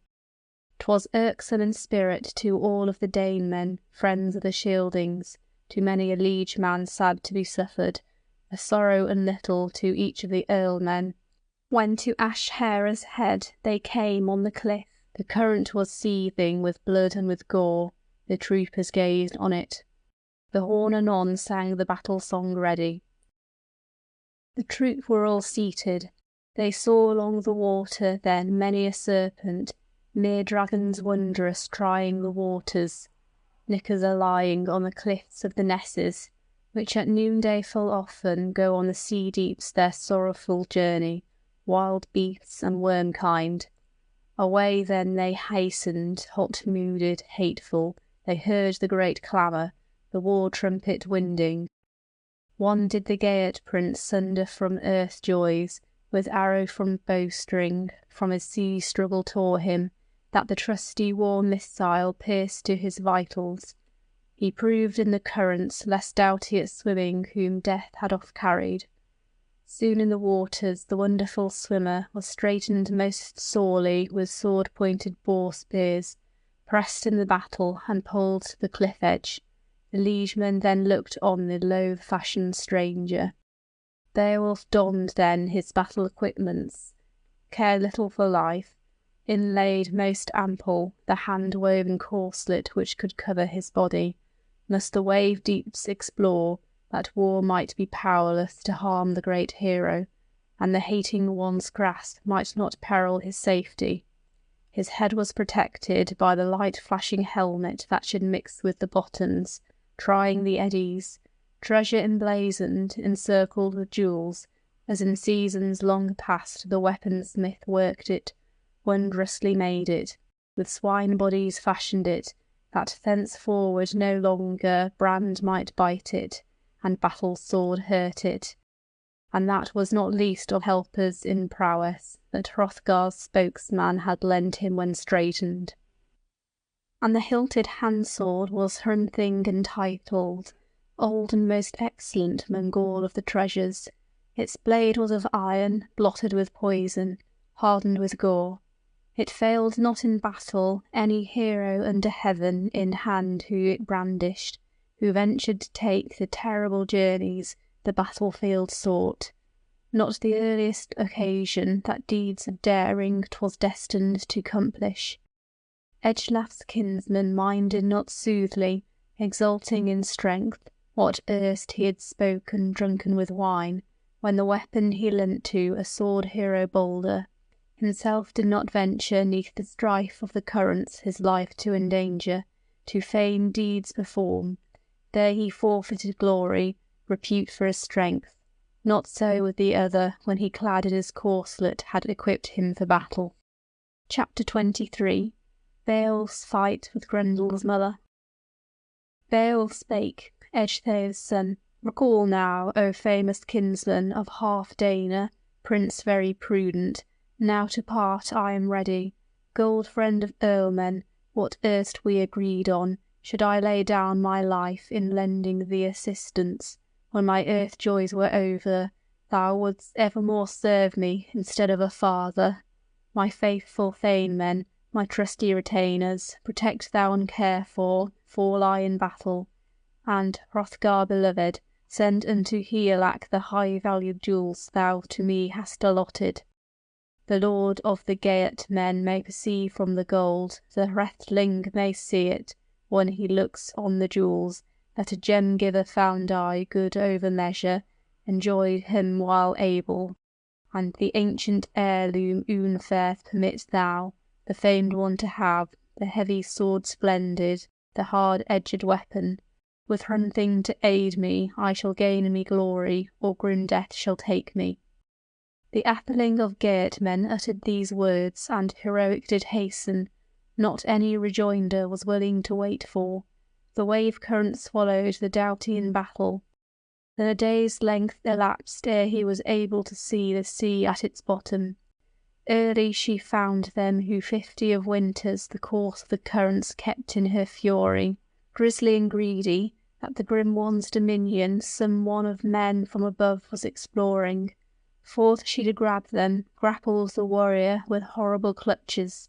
Yet no sooner she injured his body unscathed, the burning outguarded, that she proved but powerless to pierce through the armour, the limb-mail locked, with loath grabbing fingers. The sea-wolf bare then, when bottomward came she, the ring-prince homeward, that he after was powerless, he had daring to do it, to deal with his weapons, but many a mere-beast tormented him swimming. Flood-beasts no few with fierce biting tusks did break through his byrnie, the brave one pursued they. The earl then discovered he was down in some cavern where no water whatever anywise harmed him, and the clutch of the current could not unure him, since the roofed hall prevented. Brightness a-gleaming, firelight saw he, flashing resplendent. The good one saw then the sea-bottom's monster, the mighty mere-woman. He made a great onset with weapon of battle, his hand not desisted from striking. That war-blade struck on her head then, a battle-song greedy. The stranger perceived then the song would not bite, her life would not injure, but the falchion failed the folk-prince when straitened. Erst had it often onsets encountered, oft cloven the helmet, the fated one's armour.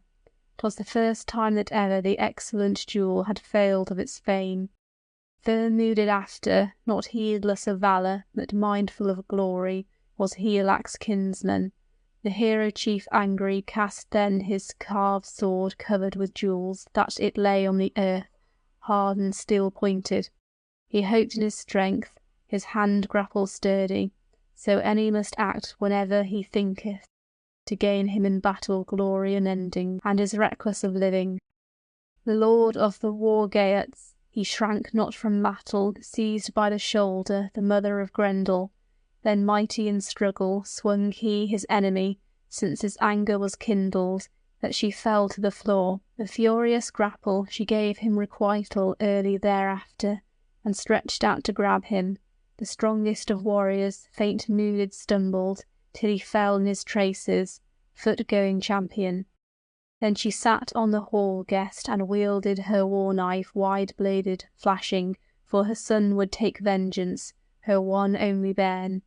His breast-armour woven bone on his shoulder, it guarded his life, the entrance defended 'gainst sword-point and edges.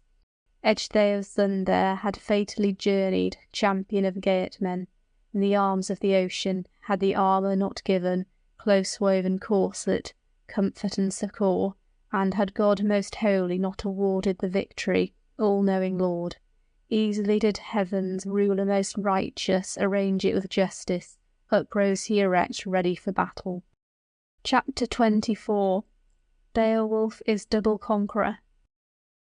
Then he saw mid the war-gems a weapon of victory, an ancient giant sword, of edges a doughty, glory of warriors.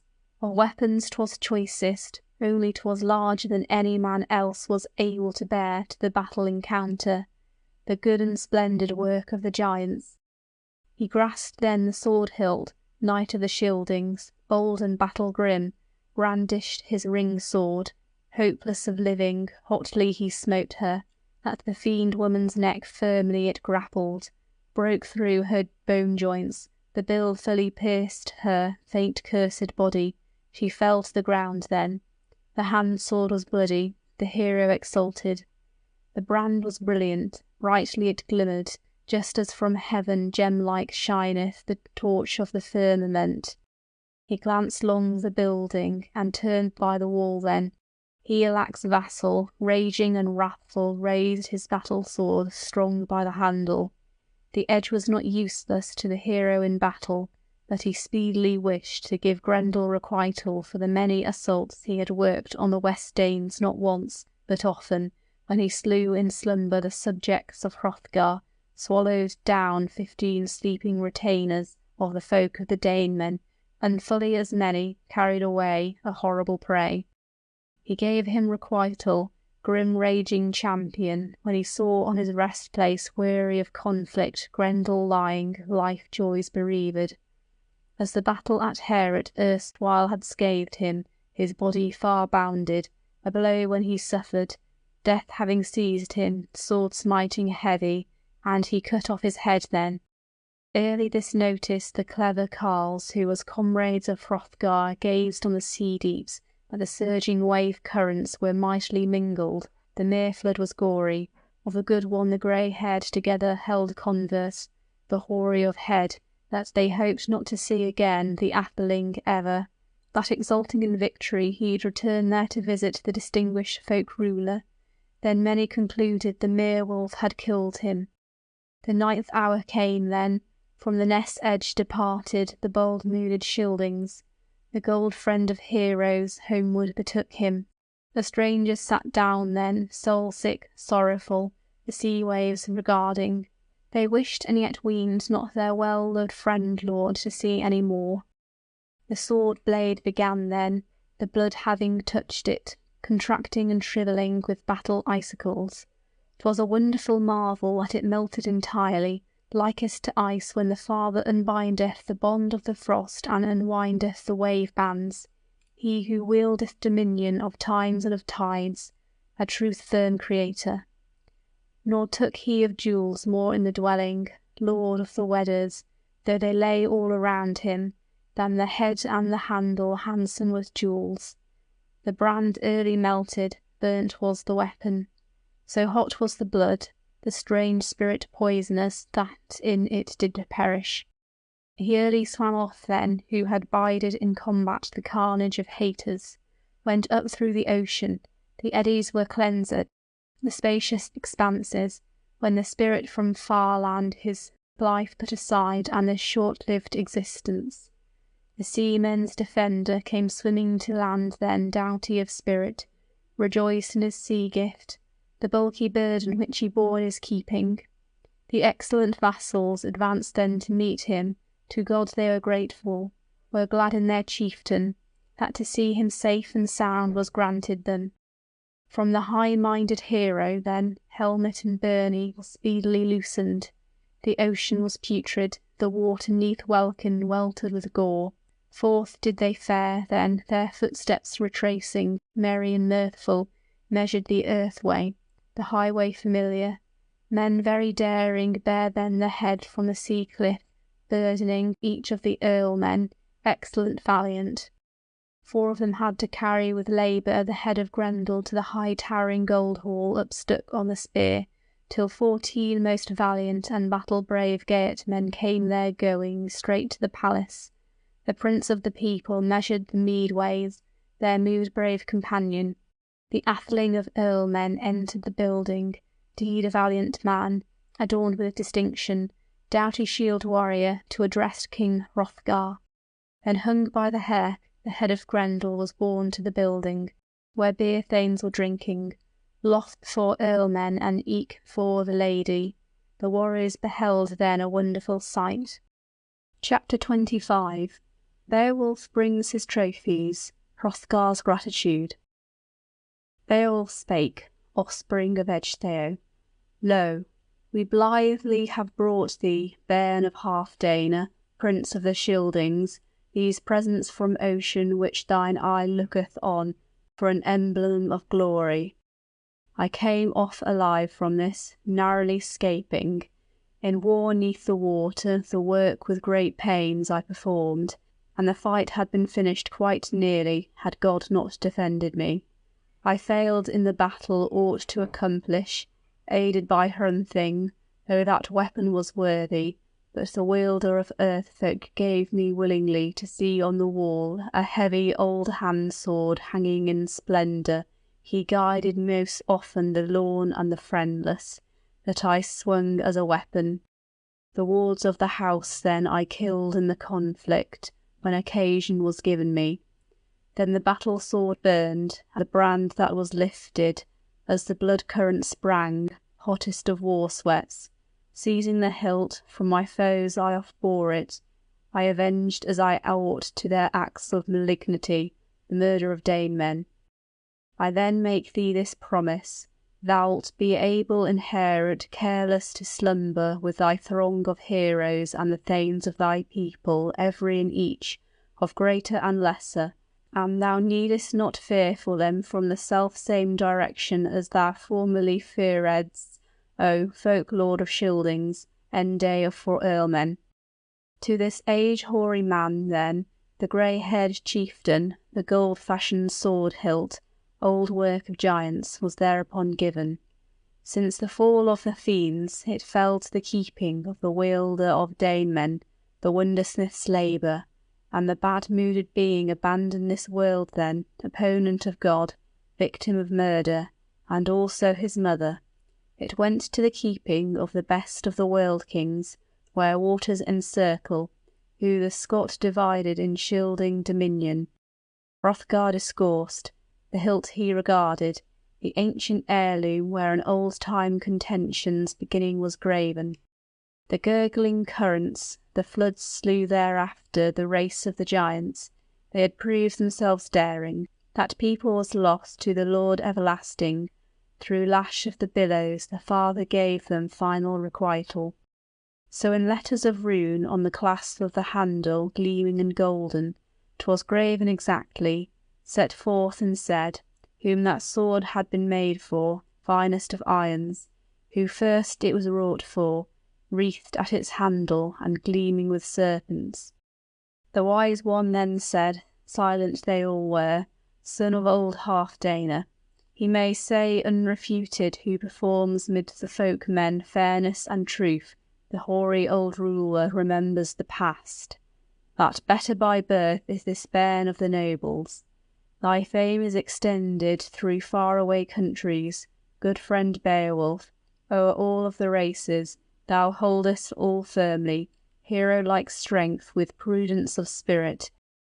I'll prove myself grateful as before we agreed on. Thou granted for long shalt become a great comfort to kinsmen and comrades, a help unto heroes. Heremode became not such to the Scyldings, successors of Edgeweller. He grew not to please them, but grievous destruction and diresome death woes to Danemen attracted. He slew in anger his table companions, trustworthy counsellors, till he turned off lonely from world joys away, wide famous ruler, though high ruling heaven in hero strength raised him, in might exalted him, o'er men of all nations, made him supreme, yet a murderous spirit grew in his bosom. He gave then no ring-gems to the Danes after custom, endured he unjoyful standing the straits from strife that was raging, longsome folk's sorrow. Learn then from this, lay hold of virtue. Though laden with winters, I have sung thee these measures. 'Tis a marvel to tell it, how all-ruling God from greatness of spirit giveth wisdom to children of men, manor and earlship. All things he ruleth.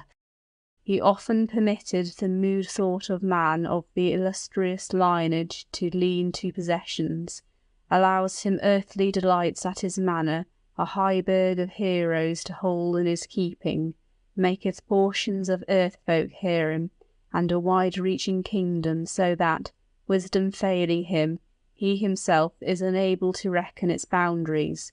He liveth in luxury, little debars him, nor sickness nor age, no treachery sorrow becloudeth his spirit, conflict nowhere, no sword-hate, apparent, but all of the world doth wend as he wisheth. The worse he knoweth not, till arrant arrogance inward pervading, waxeth and springeth, when the warder is sleeping, the guard of the soul, with sorrows encompassed. Too sound is his slumber, the slayer is near him, who with bow and arrow aimeth in malice. Chapter 26. Hrothgar moralizes, rest after labour. Then bruised in his bosom he with bitter-toothed missile is hurt neath his helmet. From harmful pollution he is powerless to shield him by the wonderful mandates of the loath-cursed spirit. What too long he hath holden him seemeth too small. Savage he hoardeth, nor boastfully giveth gold-plated rings. The fate of the future flouts and forgetteth, since God had erst given him greatness no little, wielder of glory. His end day anear, it afterward happens, that the bodily dwelling fleetingly fadeth, falls into ruins. Another lays hold who doleth the ornaments, the nobleman's jewels, nothing lamenting, heedeth no terror. O Beowulf dear, best of the heroes, from bale strife defend thee, and choose thee the better, counsels eternal. Beware of arrogance, world-famous champion, but a little while lasts thy life's vigour's fulness. 'Twill after hap early, that illness or sword edge shall part thee from strength, or the grasp of the fire, or the wave of the current, or the clutch of the edges, or the flight of the war-spear, or age with its horrors, or thine eyes bright flashing shall fade into darkness. 'Twill happen full early, excellent hero, that death shall subdue thee. So the Danes a half-century I held under heaven, helped them in struggles gainst many a race in middle earth's regions, with ash-wooden edges, that enemies none on earth molested me. Lo, offsetting change now came to my manner, grief after joyance, when Grendel became my constant visitor, inveterate hater. I from that malice continually travailed with trouble no little. Thanks be to God that I gained in my lifetime to the Lord everlasting, to look on the gory head with mine eyes, after long-lasting sorrow. Go to the bench now, battle adorned, joy in the feasting. Of duels in common we'll meet with many when morning approacheth. The Geatman was gladsome, ganged he immediately to go to the bench, as the clever one bade him. Then again as before were the famous for prowess, hall inhabiters, handsomely banqueted, feasted anew. The night veil fell then, dark o'er the warriors. The courtiers rose then. The grey-haired was anxious to go to his slumbers, the hoary old Scylding. Hankered the Geatman, the champion doubtly, greatly to rest him. An earlman early outward did lead him, fagged from his faring, from far country springing, who for etiquette's sake all of a liegeman's needs regarded, such as seamen at that time were bounden to feel. The big-hearted rested. The building up towered, spacious and gilded, the guest within slumbered, till the sable-clad raven blithely foreboded the beacon of heaven. Then the bright shining sun o'er the bottoms came going. The warriors hastened. The heads of the peoples were ready to go again to their peoples. The high-mooded Pharaoh would far away thenceward look for his vessel. The valiant one bade then, offspring of Edgelaf, off to bear Hrunting, to take his weapon, his well-beloved iron. He thanked him for the gift, saying good he accounted the war-friend and mighty, nor chided he with words then the blade of the brand. 'Twas a brave-mooded hero. When the warriors were ready, arrayed in their trappings, the atheling, dear to the Dane men advanced then on to the dais, where the other was sitting. Grim-mooded hero greeted King Hrothgar. Chapter 27. Sorrow at parting. Beowulf spake, Ecgtheow's offspring. We men of the water wish to declare now, fared from far lands, were firmly determined to seek King Higelac.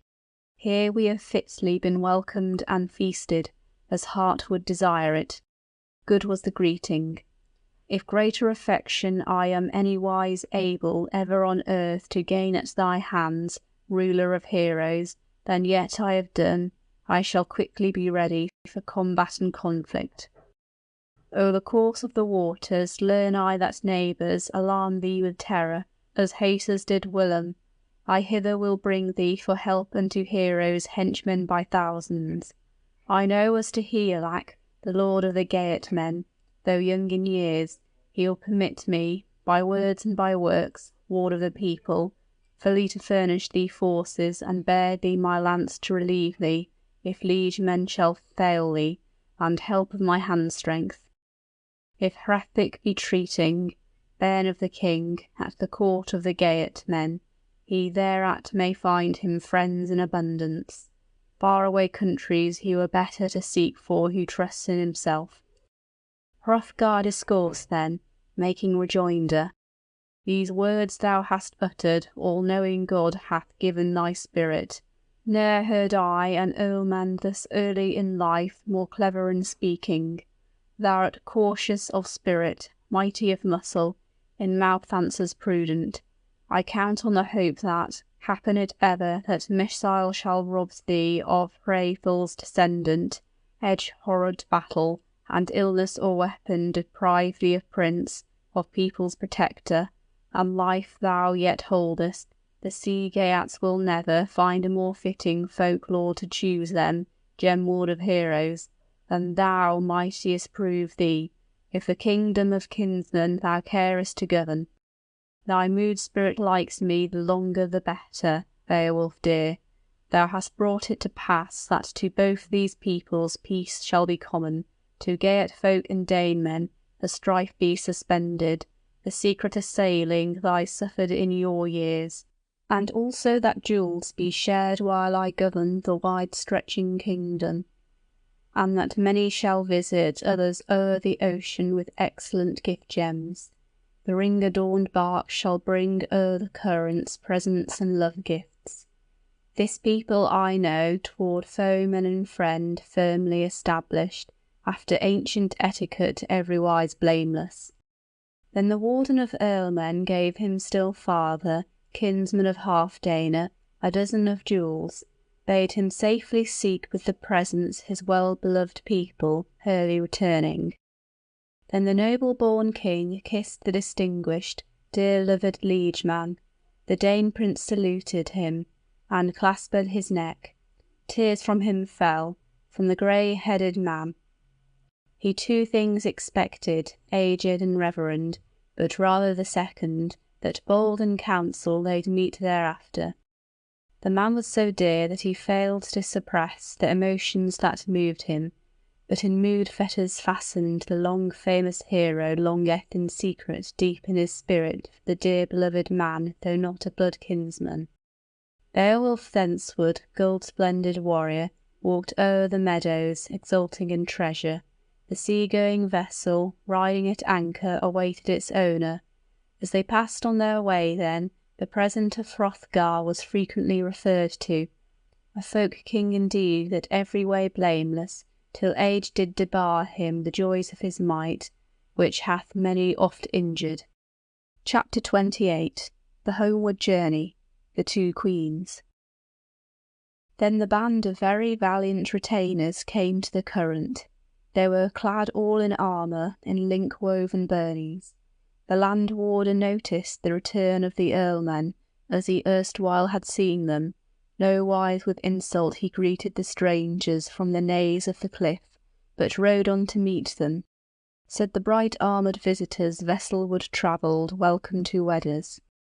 The wide-bottomed craft then lay on the sand, laden with armour, with horses and jewels, the ring-stemmed sailor.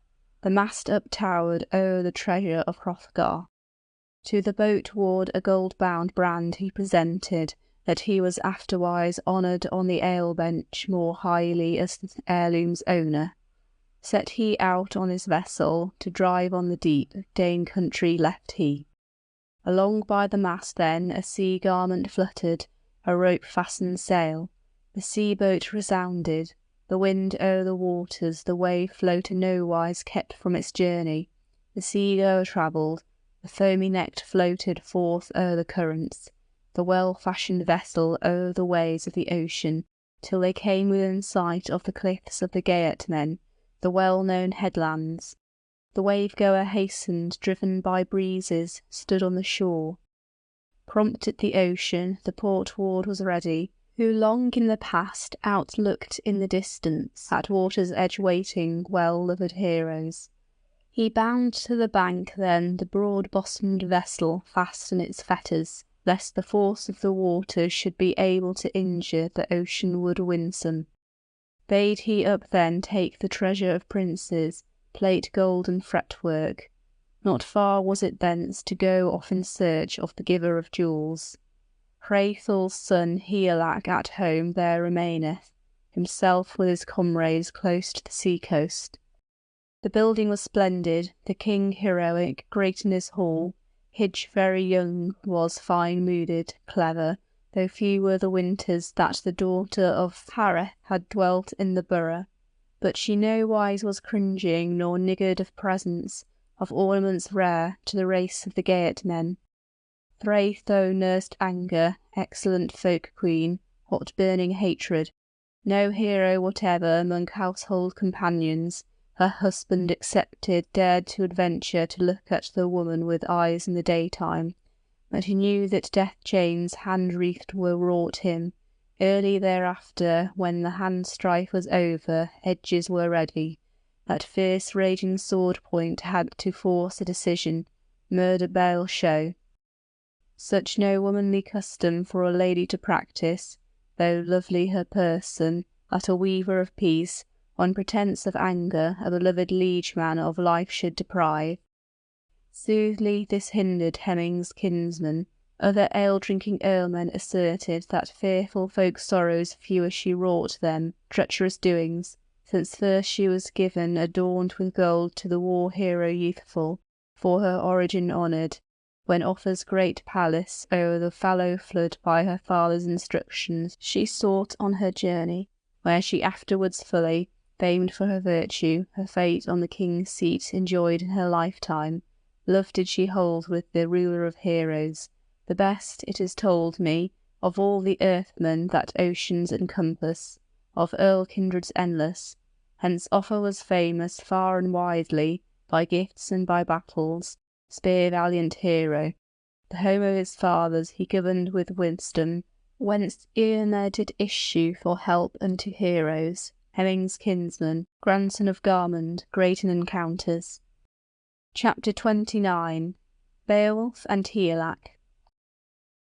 Then the brave one departed, his band along with him, seeking the seashore, the sea marches treading, the wide-stretching shores. The world candle glimmered, the sun from the southward. They proceeded then onward, early arriving where they heard that the troop-lord, Ongentheo's slayer, excellent youthful folk-prince and warrior, was distributing jewels close in his castle. The coming of Beowulf was announced in a message quickly to Higelac, that the folk troop's defender forth to the palace the linden companion alive was advancing, secure from the combat courtward a-going. The building was early inward made ready for the foot-going guests as the good one had ordered. He sat by the man then who had lived through the struggle, kinsman by kinsman, when the king of the people had in lordly language saluted the dear one, in words that were formal. The daughter of Hareth coursed through the building, carrying mead-cups. She loved the retainers, tendered the beakers to the high-minded Geatmen. Higelac gan then pleasantly plying his companion with questions in the high-towering palace. A curious interest tormented his spirit, what meaning to see in the sea-Geats' adventures. Beowulf worthy, how throve your journeying, when thou thoughtest suddenly far o'er the salt streams to seek and encounter a battle at Heorot?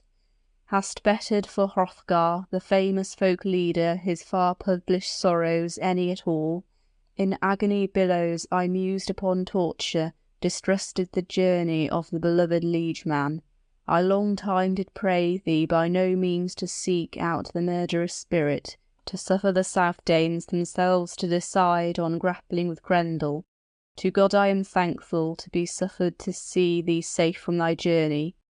Beowulf answered, bairn of old Ecgtheow, His hidden from no means Helac chieftain, from many of men, the meeting so famous, what mournful moments of me and of Grendel were passed in the place where he pressing affliction on the victory shieldings scatefully brought, anguish for ever, that all I avenged, so that any under heaven of the kinsmen of Grendel needeth not boast of that cry in the morning, who longest liveth of the loth-going kindred, encompassed by moorland. I came in my journey to the royal ring hall, Hrothgar to greet there. Soon did the famous scion of Halfdana, when he understood fully the spirit that led me, assign me a seat with the son of his bosom. The troop was in joyance, mead glee greater neath arch of the ether not ever beheld I mid hall building holders. The highly famed queen, peace-tide peoples, oft passed through the building, cheered the young troopers. She oft tendered her hero a beautiful ring-band, ere she went to her sitting.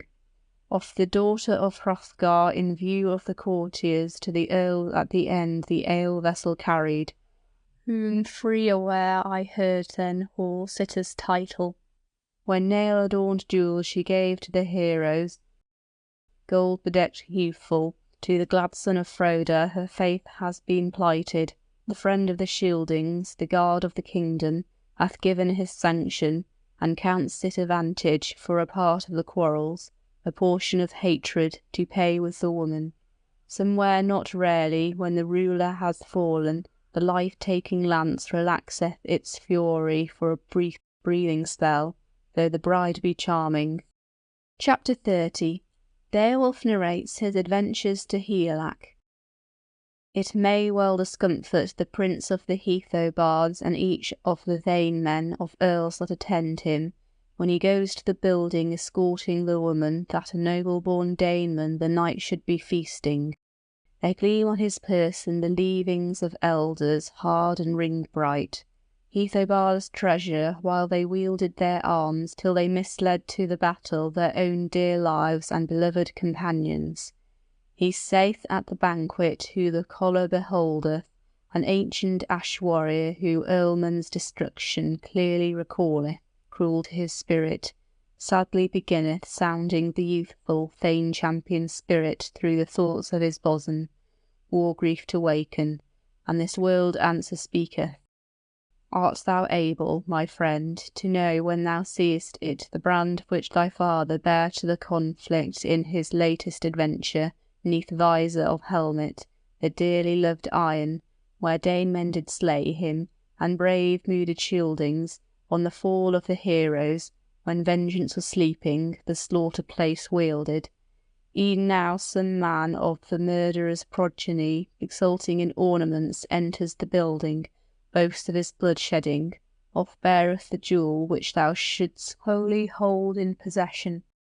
So he urgeth and mindeth on every occasion with woe-bringing words, till waxeth the season when the woman's thane for the works of his father, the bill having bitten, blood-glory seepeth, fated to perish.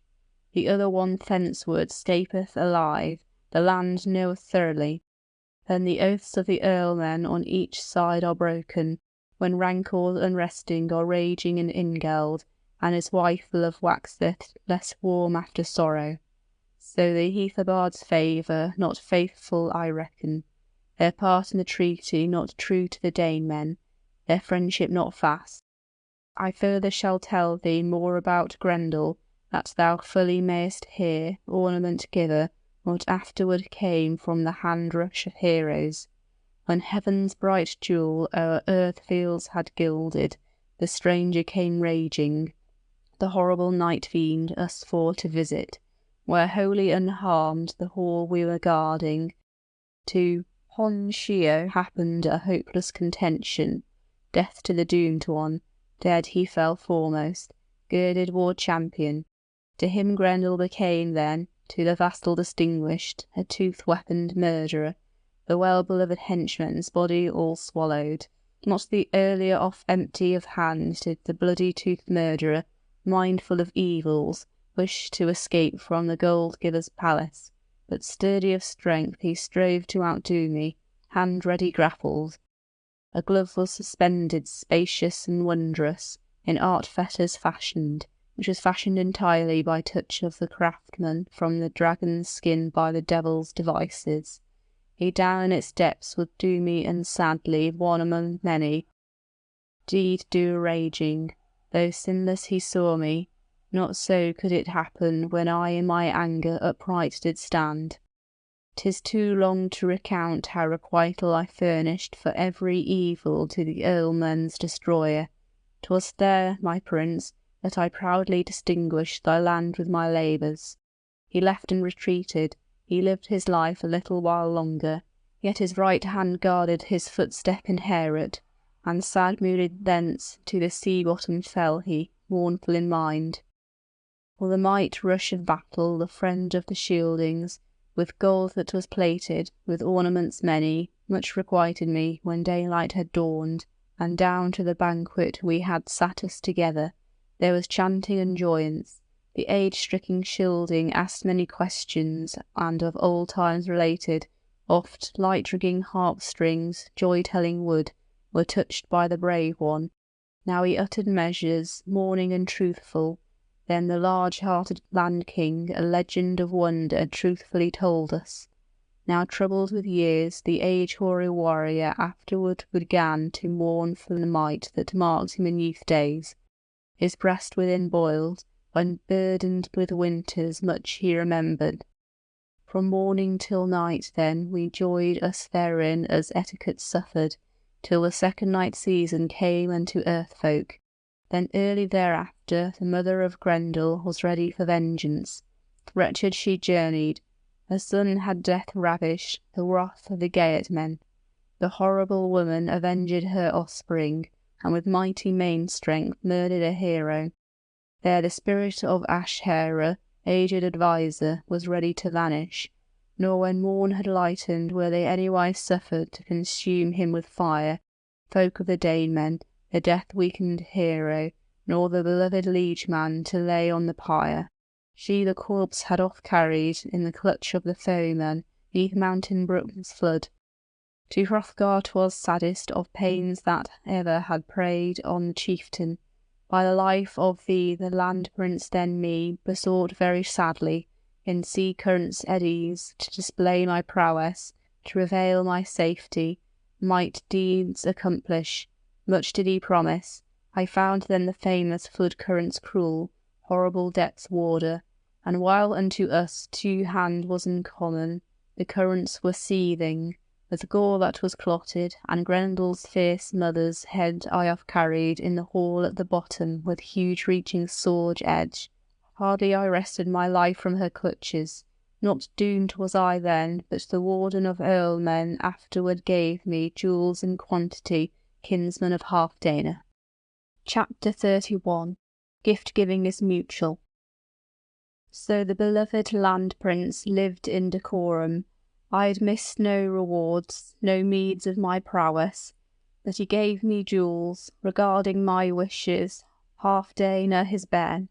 I'll bring them to thee then, atheling of earlmen, offer them gladly. And still unto thee is all my affection.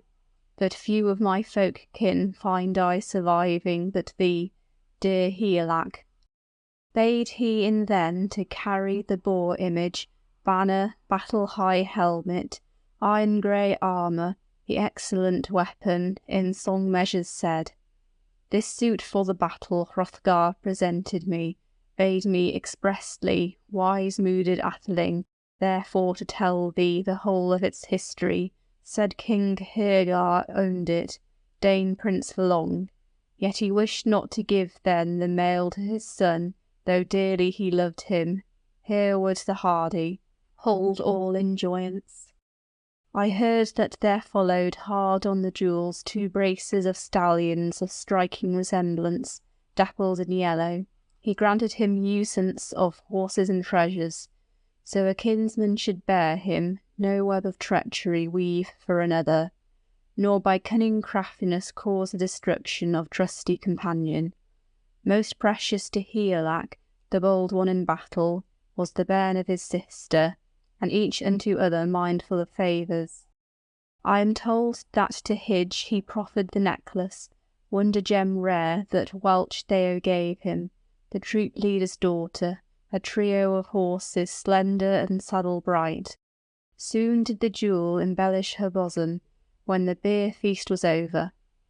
So Ecgtheow's bairn brave did prove him, war-famous man, by deeds that were valiant. He lived in honour, beloved companions slew not carousing. His mood was not cruel, but by hand-strength hugest of heroes then living, the brave one retained the bountiful gift that the Lord had allowed him. Long was he wretched, so that sons of the Geatmen accounted him worthless, and the lord of the liegemen loth was to do him mickle of honour, when mead cups were passing. They fully believed him idle and sluggish, an indolent atheling. To the honour-blessed man there came requital for the cuts he had suffered. The folk troop's defender bade fetch to the building the heirloom of Hrethel, embellished with gold, so the brave one enjoined it. There was jewel no richer in the form of a weapon 'mong Geats of that era. In Beowulf's keeping he placed it and gave him 7 of thousands, manor and lordship. Common to both was land 'mong the people, estate and inherited rights and possessions.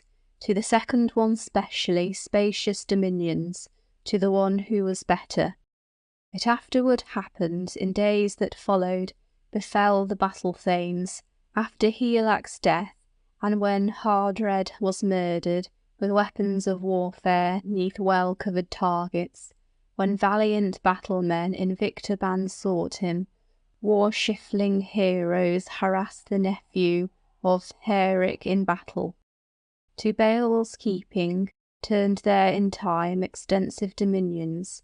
He fittingly ruled them a 50 of winters, he a man-ruler wise was, man-award old, till a certain one gan, on gloom-darkening nights, a dragon to govern, who guarded a treasure, a high-rising stone-cliff on heath that was greyish, a path 'neath it lay, unknown unto mortals. Some one of earthmen entered the mountain, the heathenish horde laid hold of with ardour. Chapter 32 The Horde and the Dragon. He sought of himself who sorely did harm him, but, for need very pressing, the servant of one of the sons of the heroes hate blows evaded, seeking for shelter, and the sin-driven warrior took refuge within there. He early looked in it, when the onset surprised him. He a gem-vessel saw there, many of such like ancient ornaments in the earth-cave were lying, as in days of yore some one of men of illustrious lineage, as a legacy monstrous, there had secreted them, careful and thoughtful, dear-valued jewels. Death had oft snatched them, in the days of the past, and the one man moreover of the flower of the folk who fared there the longest, was fain to defer it, friend mourning warder, a little longer to be left in enjoyment of long-lasting treasure. A barrow all ready stood on the plain, the steam-currents nigh to, new by the ness edge, uneath of approaching. The keeper of rings carried within a ponderous deal of the treasure of nobles. Of gold that was beaten, briefly he spake then. Hold thou, O earth, now heroes no more may, the earnings of earlmen. Lo, erst in thy bosom worthy men won them, war death hath ravished. Perilous life bale, all my warriors, liegemen beloved, who this life have forsaken, who haul pleasures sore. No sword-bearer have I, and no one to burnish the gold-plated vessel, the high-valued beaker. My heroes are vanished. The hardy helmet behung with gilding shall be reaved of its riches. The ring-cleansers slumber who were charged to have ready visors for battle, and the byrnie that bided in battle encounter o'er breaking of war-shields the bite of the edges moulds with the hero. The ring-twisted armour, its lord being lifeless, no longer may journey hanging by heroes. Harp joy is vanished, the rapture of gleewood, No excellent falcon swoops through the building, no swift-footed charger grindeth the gravel. A grievous destruction no few of the world folk widely hath scattered. So woeful of spirit, one after all lamented mournfully, moaning in sadness by day and by night, till death with its billows dashed on his spirit. Then the ancient dusk's gaither found the great treasure standing all open. He who flaming and fiery flies to the barrows, naked war-dragon, nightly escapeth encompassed with fire. Men under heaven widely beheld him. 'Tis said that he looks for the hoard in the earth, where old he is guarding the heathenish treasure. He'll be nowise the better. So 300 winters the waster of peoples held upon earth that excellent hoard-hall, till the forementioned earl-man angered him bitterly. The beat-plated beaker he bare to his chieftain, and fullest remission for all his remissness begged of his liege lord.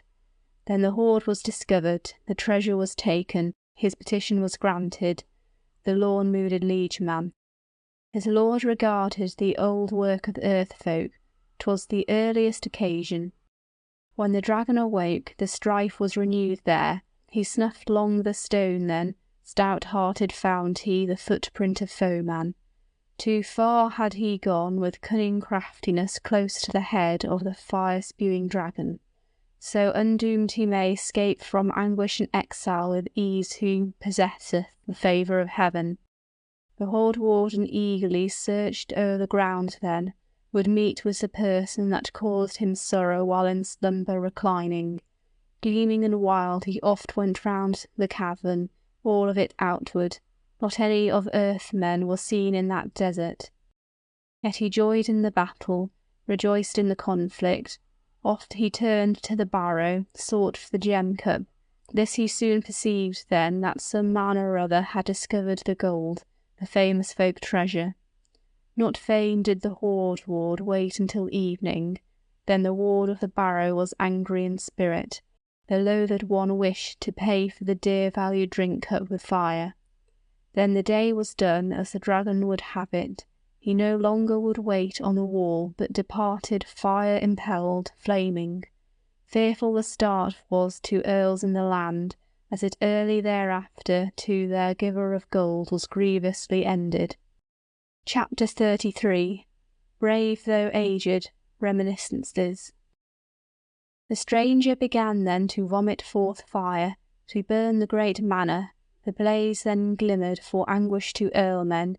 Not anything living was the hateful ergo willing to leave there. The war of the worm widely was noticed, the feud of the foemen afar and near, how the enemy injured the earls of the Geatmen, harried with hatred. Back he hied the treasure, to the well-hidden cavern ere the coming of daylight. He had circled with fire the folk of those regions, with brand and burning. In the barrow he trusted, in the wall and his war-might, the weaning deceived him. Then straight was the horror to Beowulf published, early forsooth, that his own native homestead, the best of buildings, was burning and melting, gift-seat of Geatmen. 'Twas grief to the spirit of the good-mooded hero, the greatest of sorrows. The wise one weened then that wielding his kingdom 'gainst the ancient commandments he had bitterly angered the Lord everlasting. With lorn meditations his bosom welled inward, as was nowise his custom. The fire-spewing dragon fully had wasted the fastness of warriors, the waterland outward, the manor with fire. The folk-ruling hero, prince of the Wedders, was planning to wreak him.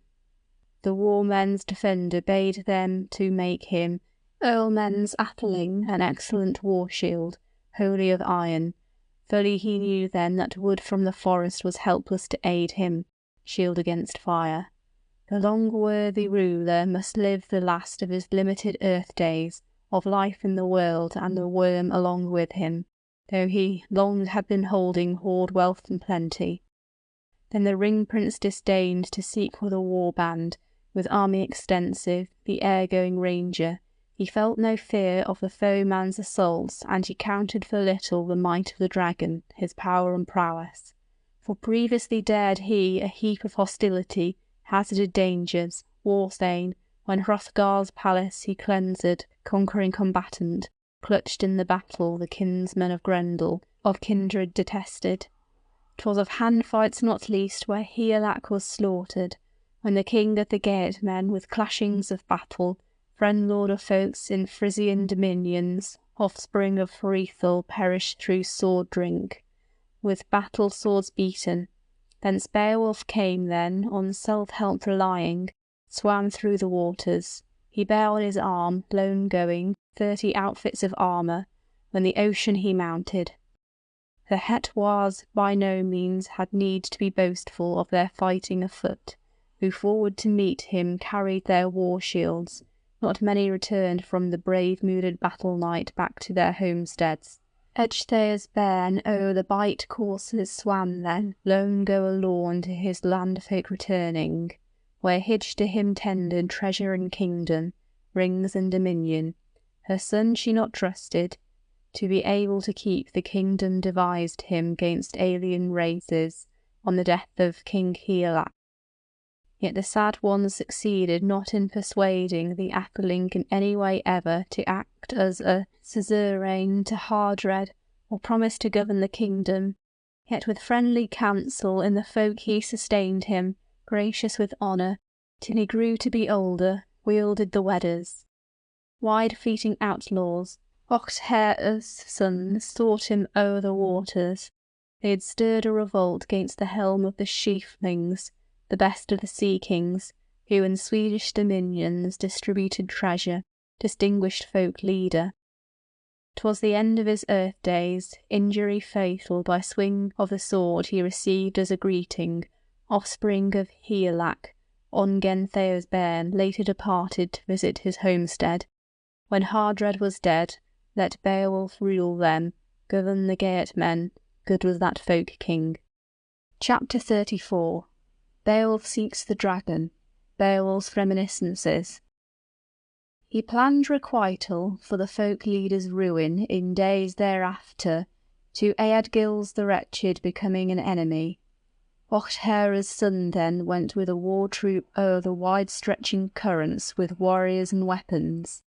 With woe journeys cold he after avenged him, the king's life he took. So he came off uninjured from all of his battles, perilous fights, offspring of Ecgtheow, from his deeds of daring, till that day most momentous when he fate-driven fared to fight with the dragon. With 11 companions the prince of the Geatmen went lowering with fury to look at the fire-drake. Inquiring he'd found how the feud had arisen, hate to his heroes.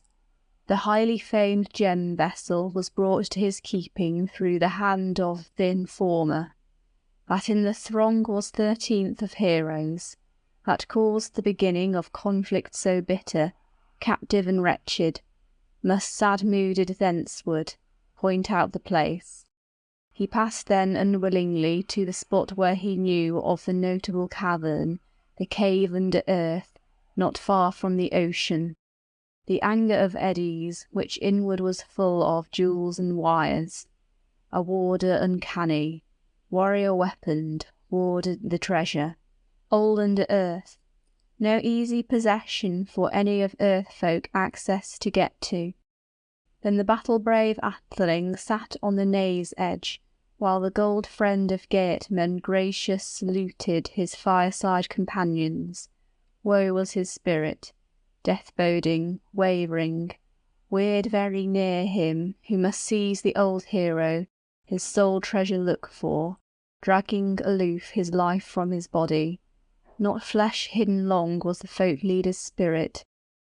Beowulf spake, Ecgtheow's son. I survived in my youth days many a conflict, hours of onset, that all I remember. I was 7 winters old when the Jewel Prince took me, high lord of heroes, at the hands of my father. Hrethel, the hero king, had me in keeping, gave me treasure and feasting, our kinship remembered.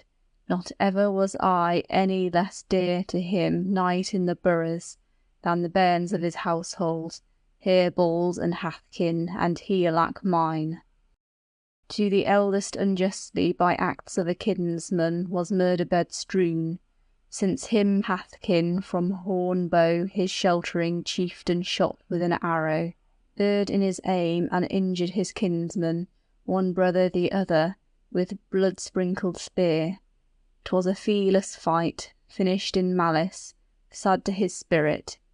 The folk prince, however, had to part from existence with vengeance untaken. So to hoar-headed hero 'tis heavily crushing to live to see his son as he rideth young on the gallows. Then measures he chanteth a song of sorrow when his son is hanging for the raven's delight, and aged and hoary he is unable to offer any assistance. Every morning his offspring's departure is constant recalled. He cares not to wait for the birth of an heir in his borough enclosures, since that one through death pain the deeds hath experienced. He heart-grieved beholds in the house of his son the wine-building wasted, the wind-lodging places reaved of their roaring, the riders are sleeping, the knight's in the grave, there's no sound of the harp-wood, joy in the yards as of yore were familiar. Chapter 35 Reminiscences continued. Beowulf's last battle. He seeks then his chamber, singeth the woe song one for the other, all too extensive seemed homesteads and plains. So the helm of the wedders, mindful of Herebald, heart sorrow carried, stirred with emotion, nowise was able to wreak his ruin on the ruthless destroyer. He was unable to follow the warrior with hatred, with deeds that were direful, though dear he not held him. Then pressed by the pang this pain occasioned him, he gave up glee, godlight elected. He left to his sons, as the man that is rich does, his land and fortress, when from life he departed. Then was crime and hostility twixt Swedes and Geatmen. O'er wide-stretching water warring was mutual, burdensome hatred, when Hraethel had perished, and Ongentheow's offspring were active and valiant, wished not to hold to peace over sea, but round Hreosna Berch often accomplished cruelest massacre. This my kinsman avenged, the feud and fury, as 'tis found on inquiry, though one of them paid it with forfeit of life joys, with price that was hard. The struggle became then fatal to Hathkin, lord of the Geatmen. Then I heard that at morning one brother the other with edges of irons egged on to murder, where Ongentheow maketh onset of Eover. The helmet crashed, the hoary head shifling, sword-smitten fell. His hand then remembered feud hate sufficient, refused not the death-blow. The gems that he gave me, with jewel-bright sword, I quitted in contest, as occasion was offered. Land he allowed me, life-joy at homestead, manor to live on. Little he needed from Gepids or Danes or in Sweden to look for trooper less true, with treasure to buy him. 'Mong foot soldiers ever in front I would hie me, alone in the vanguard, and evermore gladly warfare shall wage, while this weapon endureth that late and early often did serve me, when I proved before heroes the slayer of Dehreven, knight of Hugmen. He by no means was suffered to the king of the Frisians to carry the jewels, the breast decoration, but the banner possessor bowed in the battle, brave mooded Atheling. No weapon was slayer, but war grapple broke then the surge of his spirit, his body destroying. Now shall weapon's edge make war for the treasure, and hand and firm sword. Beowulf spake then, boast words uttered, the latest occasion. I braved in my youth days battles unnumbered, still I am willing to struggle to look for famed deeds perform, folk ward and prudent. if the hateful despoiler forth from his cavern seeketh me out. Each of the heroes, helm-bearers sturdy, he thereupon greeted, beloved co-liegemen, his last salutation.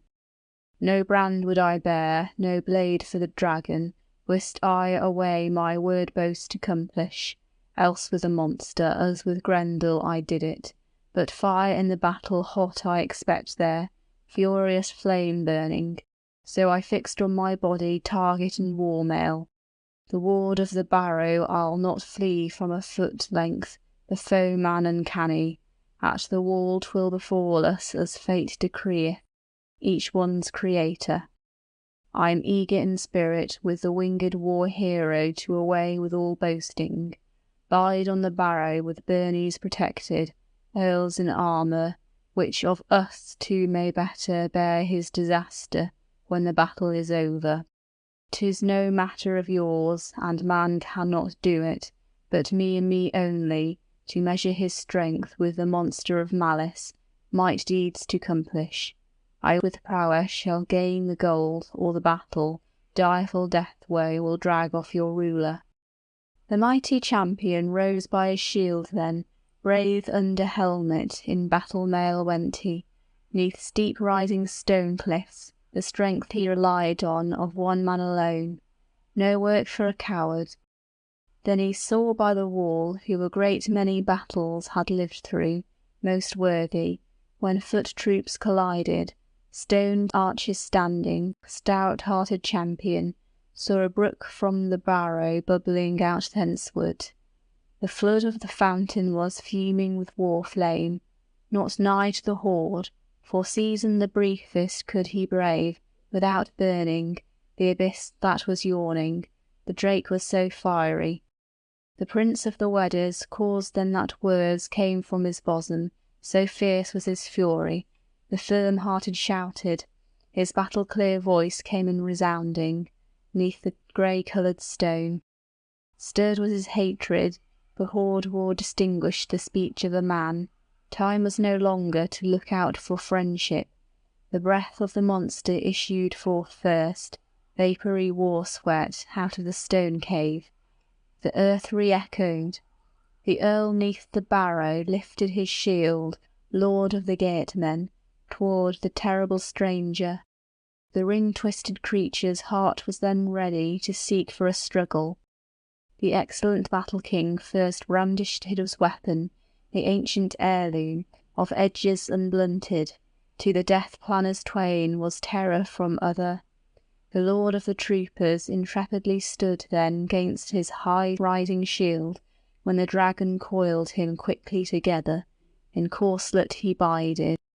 He went then in blazes, bending and striding, hasting him forward, his life and body the targe well protected, for time period shorter than wish demanded for the well-renowned leader, where he then for the first day was forced to be victor, famous in battle, as fate had not willed it. The lord of the Geatmen uplifted his hand then, smiting the fire-drake with sword that was precious, that bright on the bone the blade edge did weaken, bit more feebly than his folk-leader needed, burdened with bale grease. Then the barrow protector, when the sword-blow had fallen, was fierce in his spirit, flinging his fires, flamings of battle gleamed then afar. A gold friend of Weders boasted no conquests, his battle-sword failed him naked in conflict, as by no means it ought to, long trusty weapon. 'Twas no slight undertaking that Ecgtheow's famous offspring would leave the Drake cavern's bottom. He must live in some region other than this, by the will of the dragon, as each one of earthmen existence must forfeit. 'Twas early thereafter the excellent warriors met with each other, anew and afresh the hoard ward took heart, gasps heaved then his bosom. Sorrow he suffered, encircled with fire, who the people erst governed. His companions by no means were banded about him, bairns of the princes, with valorous spirit, but they sped to the forest, seeking for safety. The soul-deeps of one were ruffled with care, Kin-love can never aught in him waver who well doth consider. Chapter 36. Wealaf the Trusty. Beowulf is deserted by friends and by sword. The son of Wehstan was Wealaf entitled, shield warrior precious, prince of the Sheaflings, Alfhera's kinsman. He saw his dear liege lord enduring the heat 'neath helmet and visor. Then he minded the holding that erst he had given him, the way-commanding warriors' wealth-blessed homestead. Each of the folk rights his father had wielded. He was hot for the battle. His hand seized the target, the yellow-bark shield. He unsheathed his old weapon, which was known among earthmen as the relic of Eanmund, Ohera's offspring, whom exiled and friendless Wehstan did slay with sword edge in battle, and carried his kinsman the clear shining helmet, the ring made burnie, the old giant weapon that Onela gave him, his boon friend's armour, ready war trappings. He the feud did not mention, though he'd fatally smitten the son of his brother. Many a half year held he the treasures, the bill and the burnie, till his bairn became able, like his father before him, fame deeds to accomplish. Then he gave him 'mong Geatmen a goodly array of weeds for his warfare. He went from life then old on his journey. 'Twas the earliest time then that the youthful champion might charge in the battle, aiding his liege lord. His spirit was dauntless. Nor did kinsman's bequest quail at the battle. This the dragon discovered on their coming together. Wealaf uttered many a right saying, said to his fellows, sad was his spirit. I remember the time when, tasting the mead cup, we promised in the hall the lord of us all who gave us these ring treasures, that this battle equipment, swords and helmets, would certainly quite him, should need of such aid ever befall him.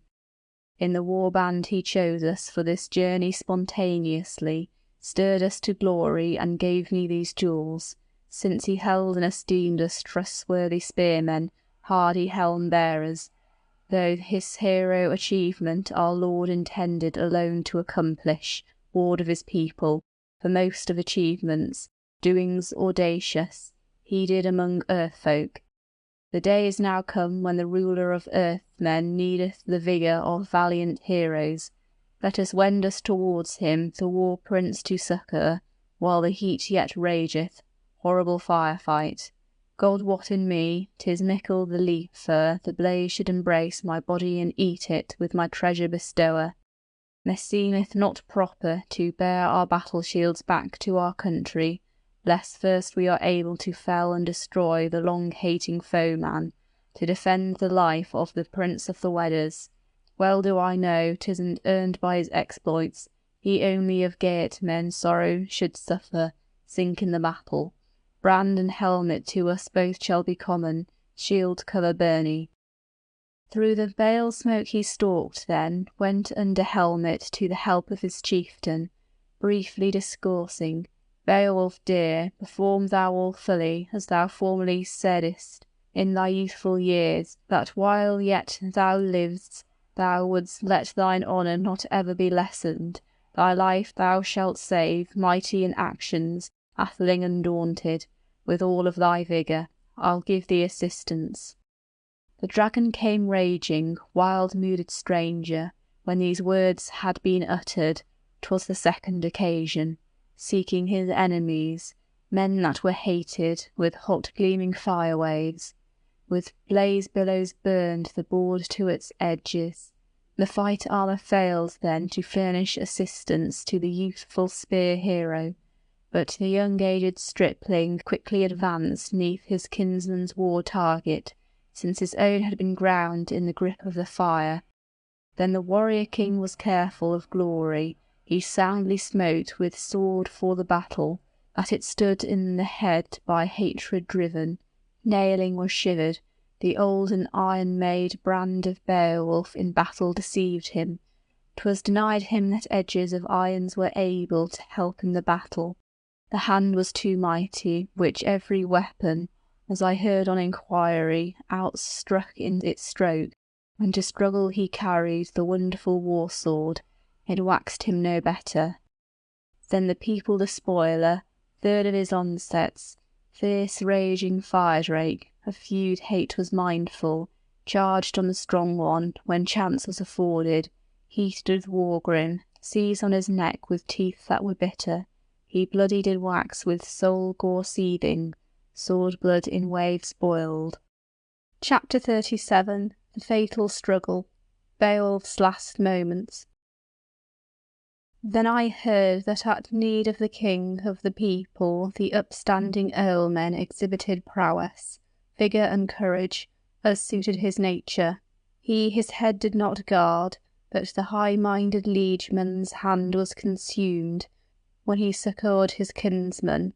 So he struck the strife-bringing strange-comer lower, earl-thane in armour, that in went the weapon gleaming and plated, that gan there the fire, later to lessen. The liege lord himself then retained his consciousness, brandished his war-knife, battle-sharp, bitter, that he bare on his armour. The Wedder lord cut the worm in the middle. They had felled the enemy, life drove out then puissant prowess. The pair had destroyed him, land chiefs related. So a liege man should prove him, a thane man when needed. To the prince 'twas the last of his era of conquest by his own great achievements, the latest of world deeds. The wound then began which the earth-dwelling dragon erstwhile had wrought him to burn and to swell. He soon then discovered that bitterest bale woe in his bosom was raging, poison within. The atheling advanced then, that along by the wall he prudent of spirit might sit on the settle. He saw the giant work, how arches of stone strengthened with pillars the earth-hall eternal inward supported. Then the long-worthy liegeman laid with his hand the far-famous chieftain, gory from sword-edge, refreshing the face of his friend lord and ruler, sated with battle, unbinding his helmet. Beowulf answered, of his injury spake he, his wound that was fatal. He was fully aware he had lived his allotted life-days enjoying the pleasures of earth, then past was entirely his measure of days, death very near. My son, I would give now my battle equipments, had any of heirs been after me granted, along of my body. This people I governed 50 of winters. No king among my neighbours dared to encounter me with comrades in battle, try me with terror. The time to me ordered I bided at home, mine own kept fitly, sought me no snares, swore me not many oaths in injustice. Joy over all this I'm able to have, though ill with my death wounds.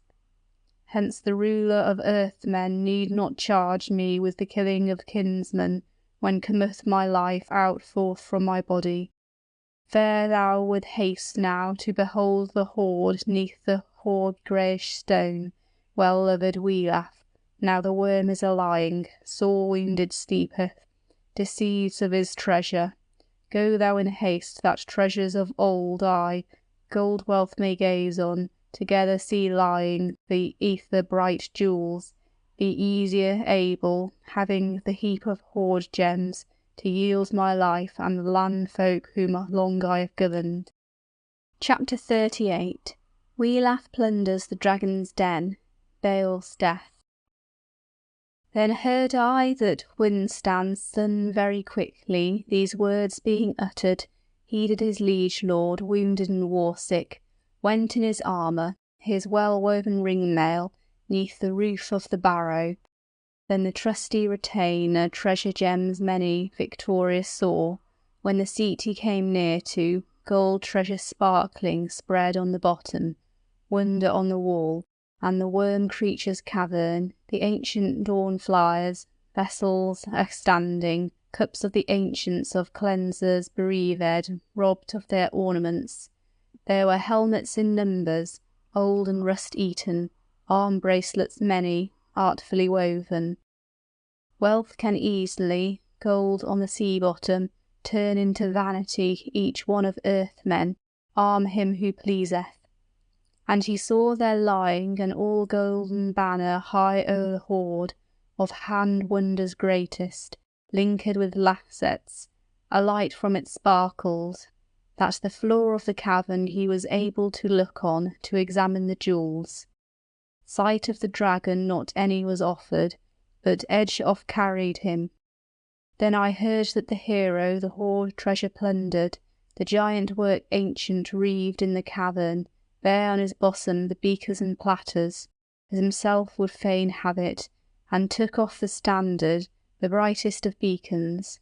The bill had erst injured, its edge was of iron, the old ruler's weapon, him who long had watched as ward of the jewels, who fired terror carried hot for the treasure, rolling in battle, in middlemost darkness, till murdered he perished. The messenger hastened, not loth to return, hurried by jewels. Curiosity urged him if, excellent-mooded, alive he should find the lord of the Weders mortally wounded, at the place where he left him. Mid the jewels he found then the famous old chieftain, his liege lord beloved, at his life's end gory. He thereupon gan to lave him with water, till the point of his word pierced his breast hoard. Beowulf spake, the gold gems he noticed, the old one in sorrow. For the jewels I look on, thanks do I utter for all to the ruler, wielder of worship, with words of devotion, the Lord everlasting, that he let me such treasures gain for my people ere death overtook me. Since I've bartered the aged life to me granted for treasure of jewels, attend ye henceforward the wants of the war-thanes. I can wait here no longer. The battle-famed bid ye to build them a great hill, bright when unburned, at the brim current's limit, as a memory mark to the men I have governed. Aloft it shall tower on whales' nests uprising, that thanes of the ocean hereafter may call it Beowulf's Barrow. Those who barks ever dashing from a distance shall drive o'er the darkness of waters. The bold-mooded troop-lord took from his neck then the ring that was golden, gave to his liege-man, the youthful war-hero, his gold-flashing helmet, his collar and war-mail, bade him well to enjoy them. Thou art latest left of the line of our kindred, of Wagmunding people. Weird hath oft carried all of my kinsmen to the Creator's glory, earls in their vigour, I shall after them fare. 'Twas the aged liege lord's last spoken word in his musings of spirit, ere he mounted the fire. The battle waves burning, from his bosom departed, his soul to seek the sainted one's glory. Chapter 39. The Dead Foes, Wee Laughs Bitter Taunts. It had woefully chanced then the youthful retainer to behold on earth the most ardent beloved, at his life-day's limit, lying there helpless. The slayer too lay there, of life all bereaved, horrible earth-drake, harassed with sorrow.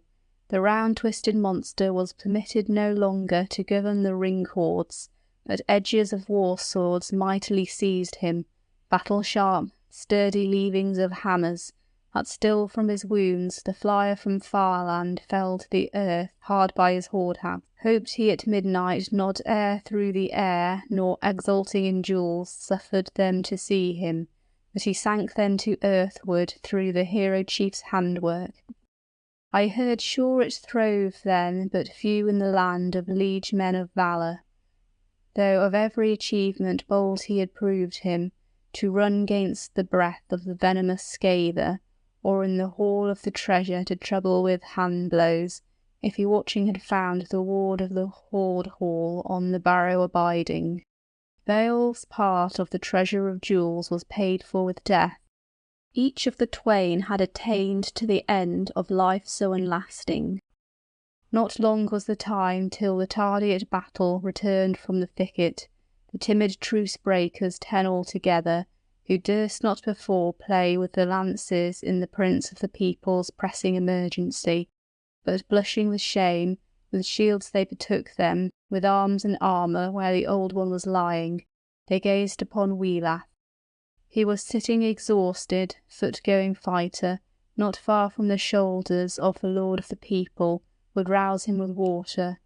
No whit did it help him, though he hoped for it keenly. He was able on earth not at all in the leader life to retain, and no wise to alter the will of the wielder.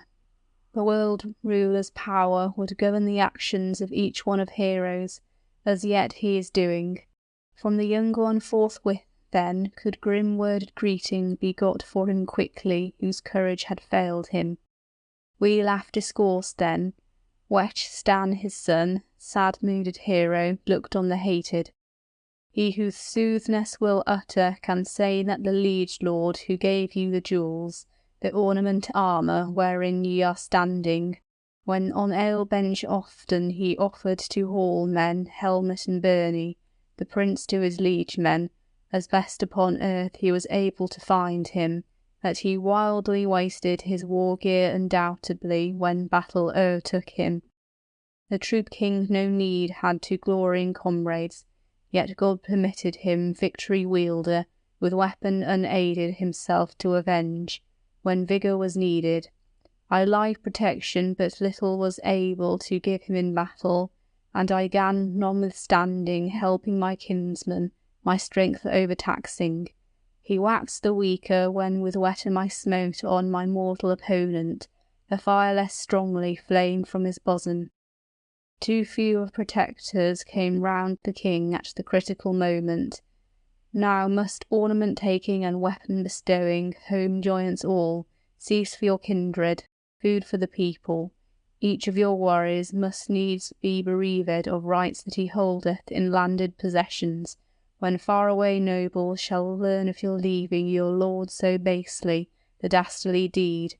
Death is more pleasant to every earl-man than infamous life is. Chapter 40. The Messenger of Death. Then he charged that the battle be announced at the hedge up o'er the cliff edge, where the earl troopers bided the whole of the morning. Mood wretched sat them, bearers of battle shields, both things expecting, the end of his lifetime and the coming again of the liege lord beloved. Little reserved he of news that was known, who the nest cliff did travel, but he truly discoursed to all that could hear him. Now the free-giving friend lord of the folk of the Weders, the folk prince of Geatmen, is fast in his deathbed, by the deeds of the dragon in deathbed abideth. Along with him lieth his life-taking foeman slain with knife wounds. He was wholly unable to injure at all the ill-planning monster with bite of his sword-edge. Beowulf is sitting, offspring of Wistan, up over Beowulf, earl o'er another whose end day hath reached him, head watch holdeth o'er heroes unliving, for friend and for foeman. The folk now expecteth a season of strife, when the death of the folk king to Frank men and Frisians in far lands is published.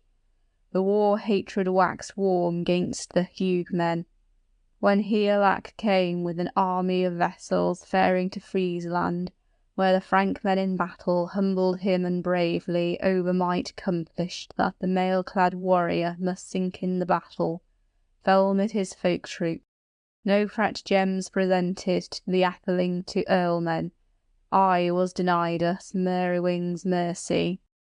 The men of the Swede lands for truce or for truth trust I but little, but widely 'twas known that near Ravenswood ongen they sundered Hathkin the Hretling from life-joys, when for pride overweening the war-shiftlings first did seek the Geatmen with savage intentions. Early did Ockhera's age-laden father, old and terrible, give blow in requital, killing the sea-king, the queen-mother rescued, the old one his consort deprived of her gold, Onula's mother, and Ockhera's also, and then followed the feud-nursing foemen till hardly, reaved of their ruler, they Ravenswood entered. Then with vast numbers forces he assaulted the remnant, weary with wounds, woe often promised, the lifelong night to the sad-hearted war-troop. Said he at morning would kill them with edges of weapons, some on the gallows for glee to the fowls. Aid came after to the anxious in spirit, at dawn of the day. After Higelac's bugle and trumpet sound heard they, when the good one proceeded, and faring followed the flower of the troopers. Chapter 41. The Messenger's Retrospect. The blood-stained trace of Swedes and Geatmen, the death-rush of war-men, widely was noticed, how the folk with each other feud did awaken. The worthy one went then with well-beloved comrades, old and dejected, to go to the fastness. On Gentheo Earl upward then turned him. Of Higelac's battle he'd heard on inquiry, the exultant one's prowess, despaired of resistance, with earls of the ocean to be able to struggle, 'gainst sea-going sailors to save the hoard treasure, his wife and his children. He fled after thenceward, old 'neath the earth-wall. Then was offered pursuance to the braves of the Swede-men, the banner to Higelac. They fared then forth o'er the field of protection, when the Hrethling heroes hedgeward had thronged them. Then with edges of irons was on Gentheo driven, the grey-haired to tarry, that the troop ruler had to suffer the power solely of Eofor. Wulf then wildly with weapon assaulted him, one red his son, that for swinge of the edges the blood from his body burst out in currents, forth 'neath his hair. He feared not, however, grey-headed shifling, but speedily quitted the wasting wound-stroke with worse exchange, when the king of the Thane-troop thither did turn him. The wise-mooded son of one red was powerless to give a return blow to the age-hoary man, but his head-shielding helmet first hewed he to pieces, that flecked with gore perforce he did totter, fell to the earth. Not fey was he yet then, but up did he spring, though an edge-wound had reached him. Then Higelac's vassal, valiant and dauntless, when his brother lay dead, made his broad-bladed weapon, giant sword ancient, defence of the giants, bound o'er the shield-wall.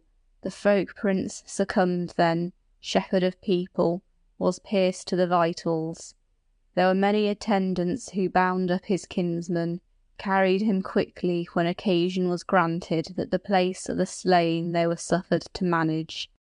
This pending, one hero plundered the other, his armour of iron from on Gentheo ravished, his hard sword hilton and helmet together. The old one's equipment he carried to Higelac. He the jewels received, and rewards mid the troopers graciously promised, and so did accomplish. The king of the Weders requited the war-rush, Hraethul's descendant, when home he repaired him, to Eofor and Wulf with wide lavish treasures, to each of them granted 100 of thousands in land and rings wrought out of wire. None upon mid-earth needed to twit him with gifts he gave him, when glory they conquered. And to Eofor then gave he his one only daughter, the honour of home, as an earnest of favour. That's the feud and hatred, as we nigh 'twill happen, the anger of earthmen, that earls of the Swede men will visit on us, when they hear that our leader lifeless is lying, he who long time protected his hoard and kingdom 'gainst hating assailers, who on the fall of the heroes defended of yore the deed mighty Scyldings, did for the troopers what best did avail them, and further moreover hero deeds accomplished. Now is haste most fitting, that the lord of the liegemen we look upon yonder, and that one carry on journey to Deathpire, who ring presents gave us. Not aught of it all shall melt with the brave one. There's a mass of bright jewels, gold beyond measure, gruesomely purchased, and ending it all ornament rings too bought with his life. These fire shall devour, flames shall cover, no earlman shall wear a jewel memento, nor beautiful virgin have on her neck rings to adorn her. But wretched in spirit, bereaved of gold gems, she shall oft with others be exiled and banished, since the leader of liegemen hath laughter forsaken, mirth and merriment. Hence many a war spear cold from the morning shall be clutched in the fingers, heaved in the hand. No harp music's sound shall waken the warriors, but the wan-coated raven fain over fey ones freely shall gabble, shall say to the eagle how he sped in the eating, when the wolf of his companion he plundered the slain. So the high-minded hero was rehearsing these stories loathsome to hear. He lied as to few of weirds and of words. All of the war troop arose then, neath the eagle's cape sadly betook them, weeping and woeful, the wonder to look at. They saw on the sand then, soulless a lying, his slaughter-bed holding, he who rings had given them in days that were done. Then the death-bringing moment was come to the good one, that the king very warlike, wielder of wedders, with wonder death perished. First they beheld there a creature more wondrous, the worm on the field, in front of them lying. The foeman before them, the fire-spewing dragon, ghostly and grisly guessed in his terrors, was scorched in the fire. As he lay there he measured 50 feet, came forth in the night time to rejoice in the air, thereafter departing to visit his den. He in death was then fastened, he would joy in no other earth-hollowed cabins. There stood round about him beakers and vessels, dishes were lying, and dear-valued weapons, with iron rust eaten, as in earth's mighty bosom 1,000 of winters where they had rested. That mighty bequest then with magic was guarded, gold of the ancients, that earlmen not any the ring hall could touch, save ruling God only, sooth king of victories, gave whom he wished to, he is earth-folk's protector, to open the treasure, e'en to such among mortals as seemed to him proper. Chapter 42. We Laugh's sad story, the horde carried off. Then 'twas seen that the journey prospered him little, who wrongly within had the ornaments hidden down neath the wall. The warden erst slaughtered some few of the folk troop, the feud then thereafter was hotly avenged. 'Tis a wonder where, when the strength-famous trooper has attained to the end of life-days allotted, then no longer the man may remain with his kinsman where mead-cups are flowing. So to Beowulf happened when the ward of the barrow assaults he sought for, himself had no knowledge how his leaving this life was likely to happen. So to doomsday famous folk leaders down did call it with curses, who accomplished it there, that that man should be ever of ill deeds convicted, confined in foul places, fastened in hell bonds, punished with plagues, who this place should e'er ravage. He cared not for gold, rather the wielder's favour preferred he first to get sight of. We laugh discourse then, Whinstan his son. Oft many earlmen on one man's account must sorrow endure, as to us it hath happened. The liege lord beloved we could little prevail on, kingdom's keeper, counsel to follow. Not to go to the guardian of the gold hoard, but let him lie where he long was, lie in his dwelling till the end of the world. Met we a destiny hard to endure, the hoard has been looked at, been gained very grimly, too grievous the fate that the prince of the people pricked to come thither. I was therein, and all of it looked at, the building's equipments. Since access was given me, not kindly at all entrance permitted within under earth wall. Hastily seized I and held in my hands a huge weighing burden of hoard treasures costly, thither outbear them to my liege lord beloved. Life was yet in him, and consciousness also. The old one discoursed then much and mournfully, commanded to greet you, bade that remembering the deeds of your friend lord ye build on the fire-hill of corpses a lofty burial barrow, broad and far famous, as mid world-dwelling warriors he was widely most honoured while he revelled in riches. Let us rouse us and hasten again to see and seek for the treasure, the wonder 'neath wall. The way I will show you, that close ye may look at ring gems sufficient, and gold in abundance. Let the bier with promptness fully be fashioned, when forth we shall come, and lift we our lord, then, where long he shall tarry, well-beloved warrior, 'neath the wielder's protection. Then the son of Winstan bade orders be given, mood valiant man, to many of heroes, holders of homesteads, that they thither from far, leaders of liegemen, should look for the good one with wood for his pyre. The flame shall now swallow, the wan fire shall wax the warrior's leader who the reign of the iron often abided, when, sturdily hurled, the storm of the arrows leapt o'er linden wall, the lance rendered service, furnished with feathers, followed the arrow. Now the wise mood of son of Winstan did summon the best of the braves from the band of the ruler, 7 together.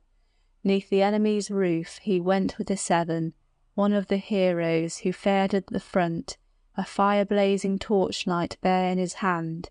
No lot then deceived who that horde should havoc, when the hero earls saw it lying in the cavern uncared for entirely, rusting to ruin.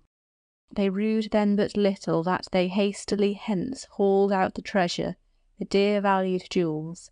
The dragon eke pushed they, the worm o'er the wall, let the wave-currents take him, the waters enwined the ward of the treasures. There wooden gold on a wain was uploaded, a mass unmeasured. The men leader off they, the hero hoary, to Whale's Nest was carried. Chapter 43. The burning of Beowulf. The folk of the Geatmen got him then ready a pile on the earth strong for the burning, behung with helmets, hero knights' targets, and bright shining burnies, as he begged they should have them. Then wailing war heroes their world-famous chieftain, their liege lord beloved, laid in the middle. Soldiers began then to make on the barrow the largest of dead fires. Dark o'er the vapour the smoke cloud ascended, the sad roaring fire, mingled with weeping, the wind roar subsided till the building of bone it had broken to pieces, hot in the heart. Heavy in spirit they mood sad lamented the men leader's ruin, and mournful measures the much grieving widow. The men of the Weders made accordingly a hill on the height, high and extensive, of sea-going sailors to be seen from a distance, and the brave one's beacon built where the fire was, in 10 days' space, with a wall surrounded it, as wisest of world folk could most worthily plan it. They placed in the barrow rings and jewels, all such ornaments as erst in the treasure war-mooded men had won in possession. The earnings of earlmen to earth they entrusted, the gold to the dust, where it yet remaineth as useful to mortals as in foregoing eras. Round the dead mound rode then the doughty in battle, bairns of all 12 of the chiefs of the people. More would they mourn, lament for their ruler, speak in measure, mention him with pleasure, weighted his worth and his warlike achievements, mightily commended, as 'tis meet one praise his liege lord in words and love him in spirit, when forth from his body he fares to destruction.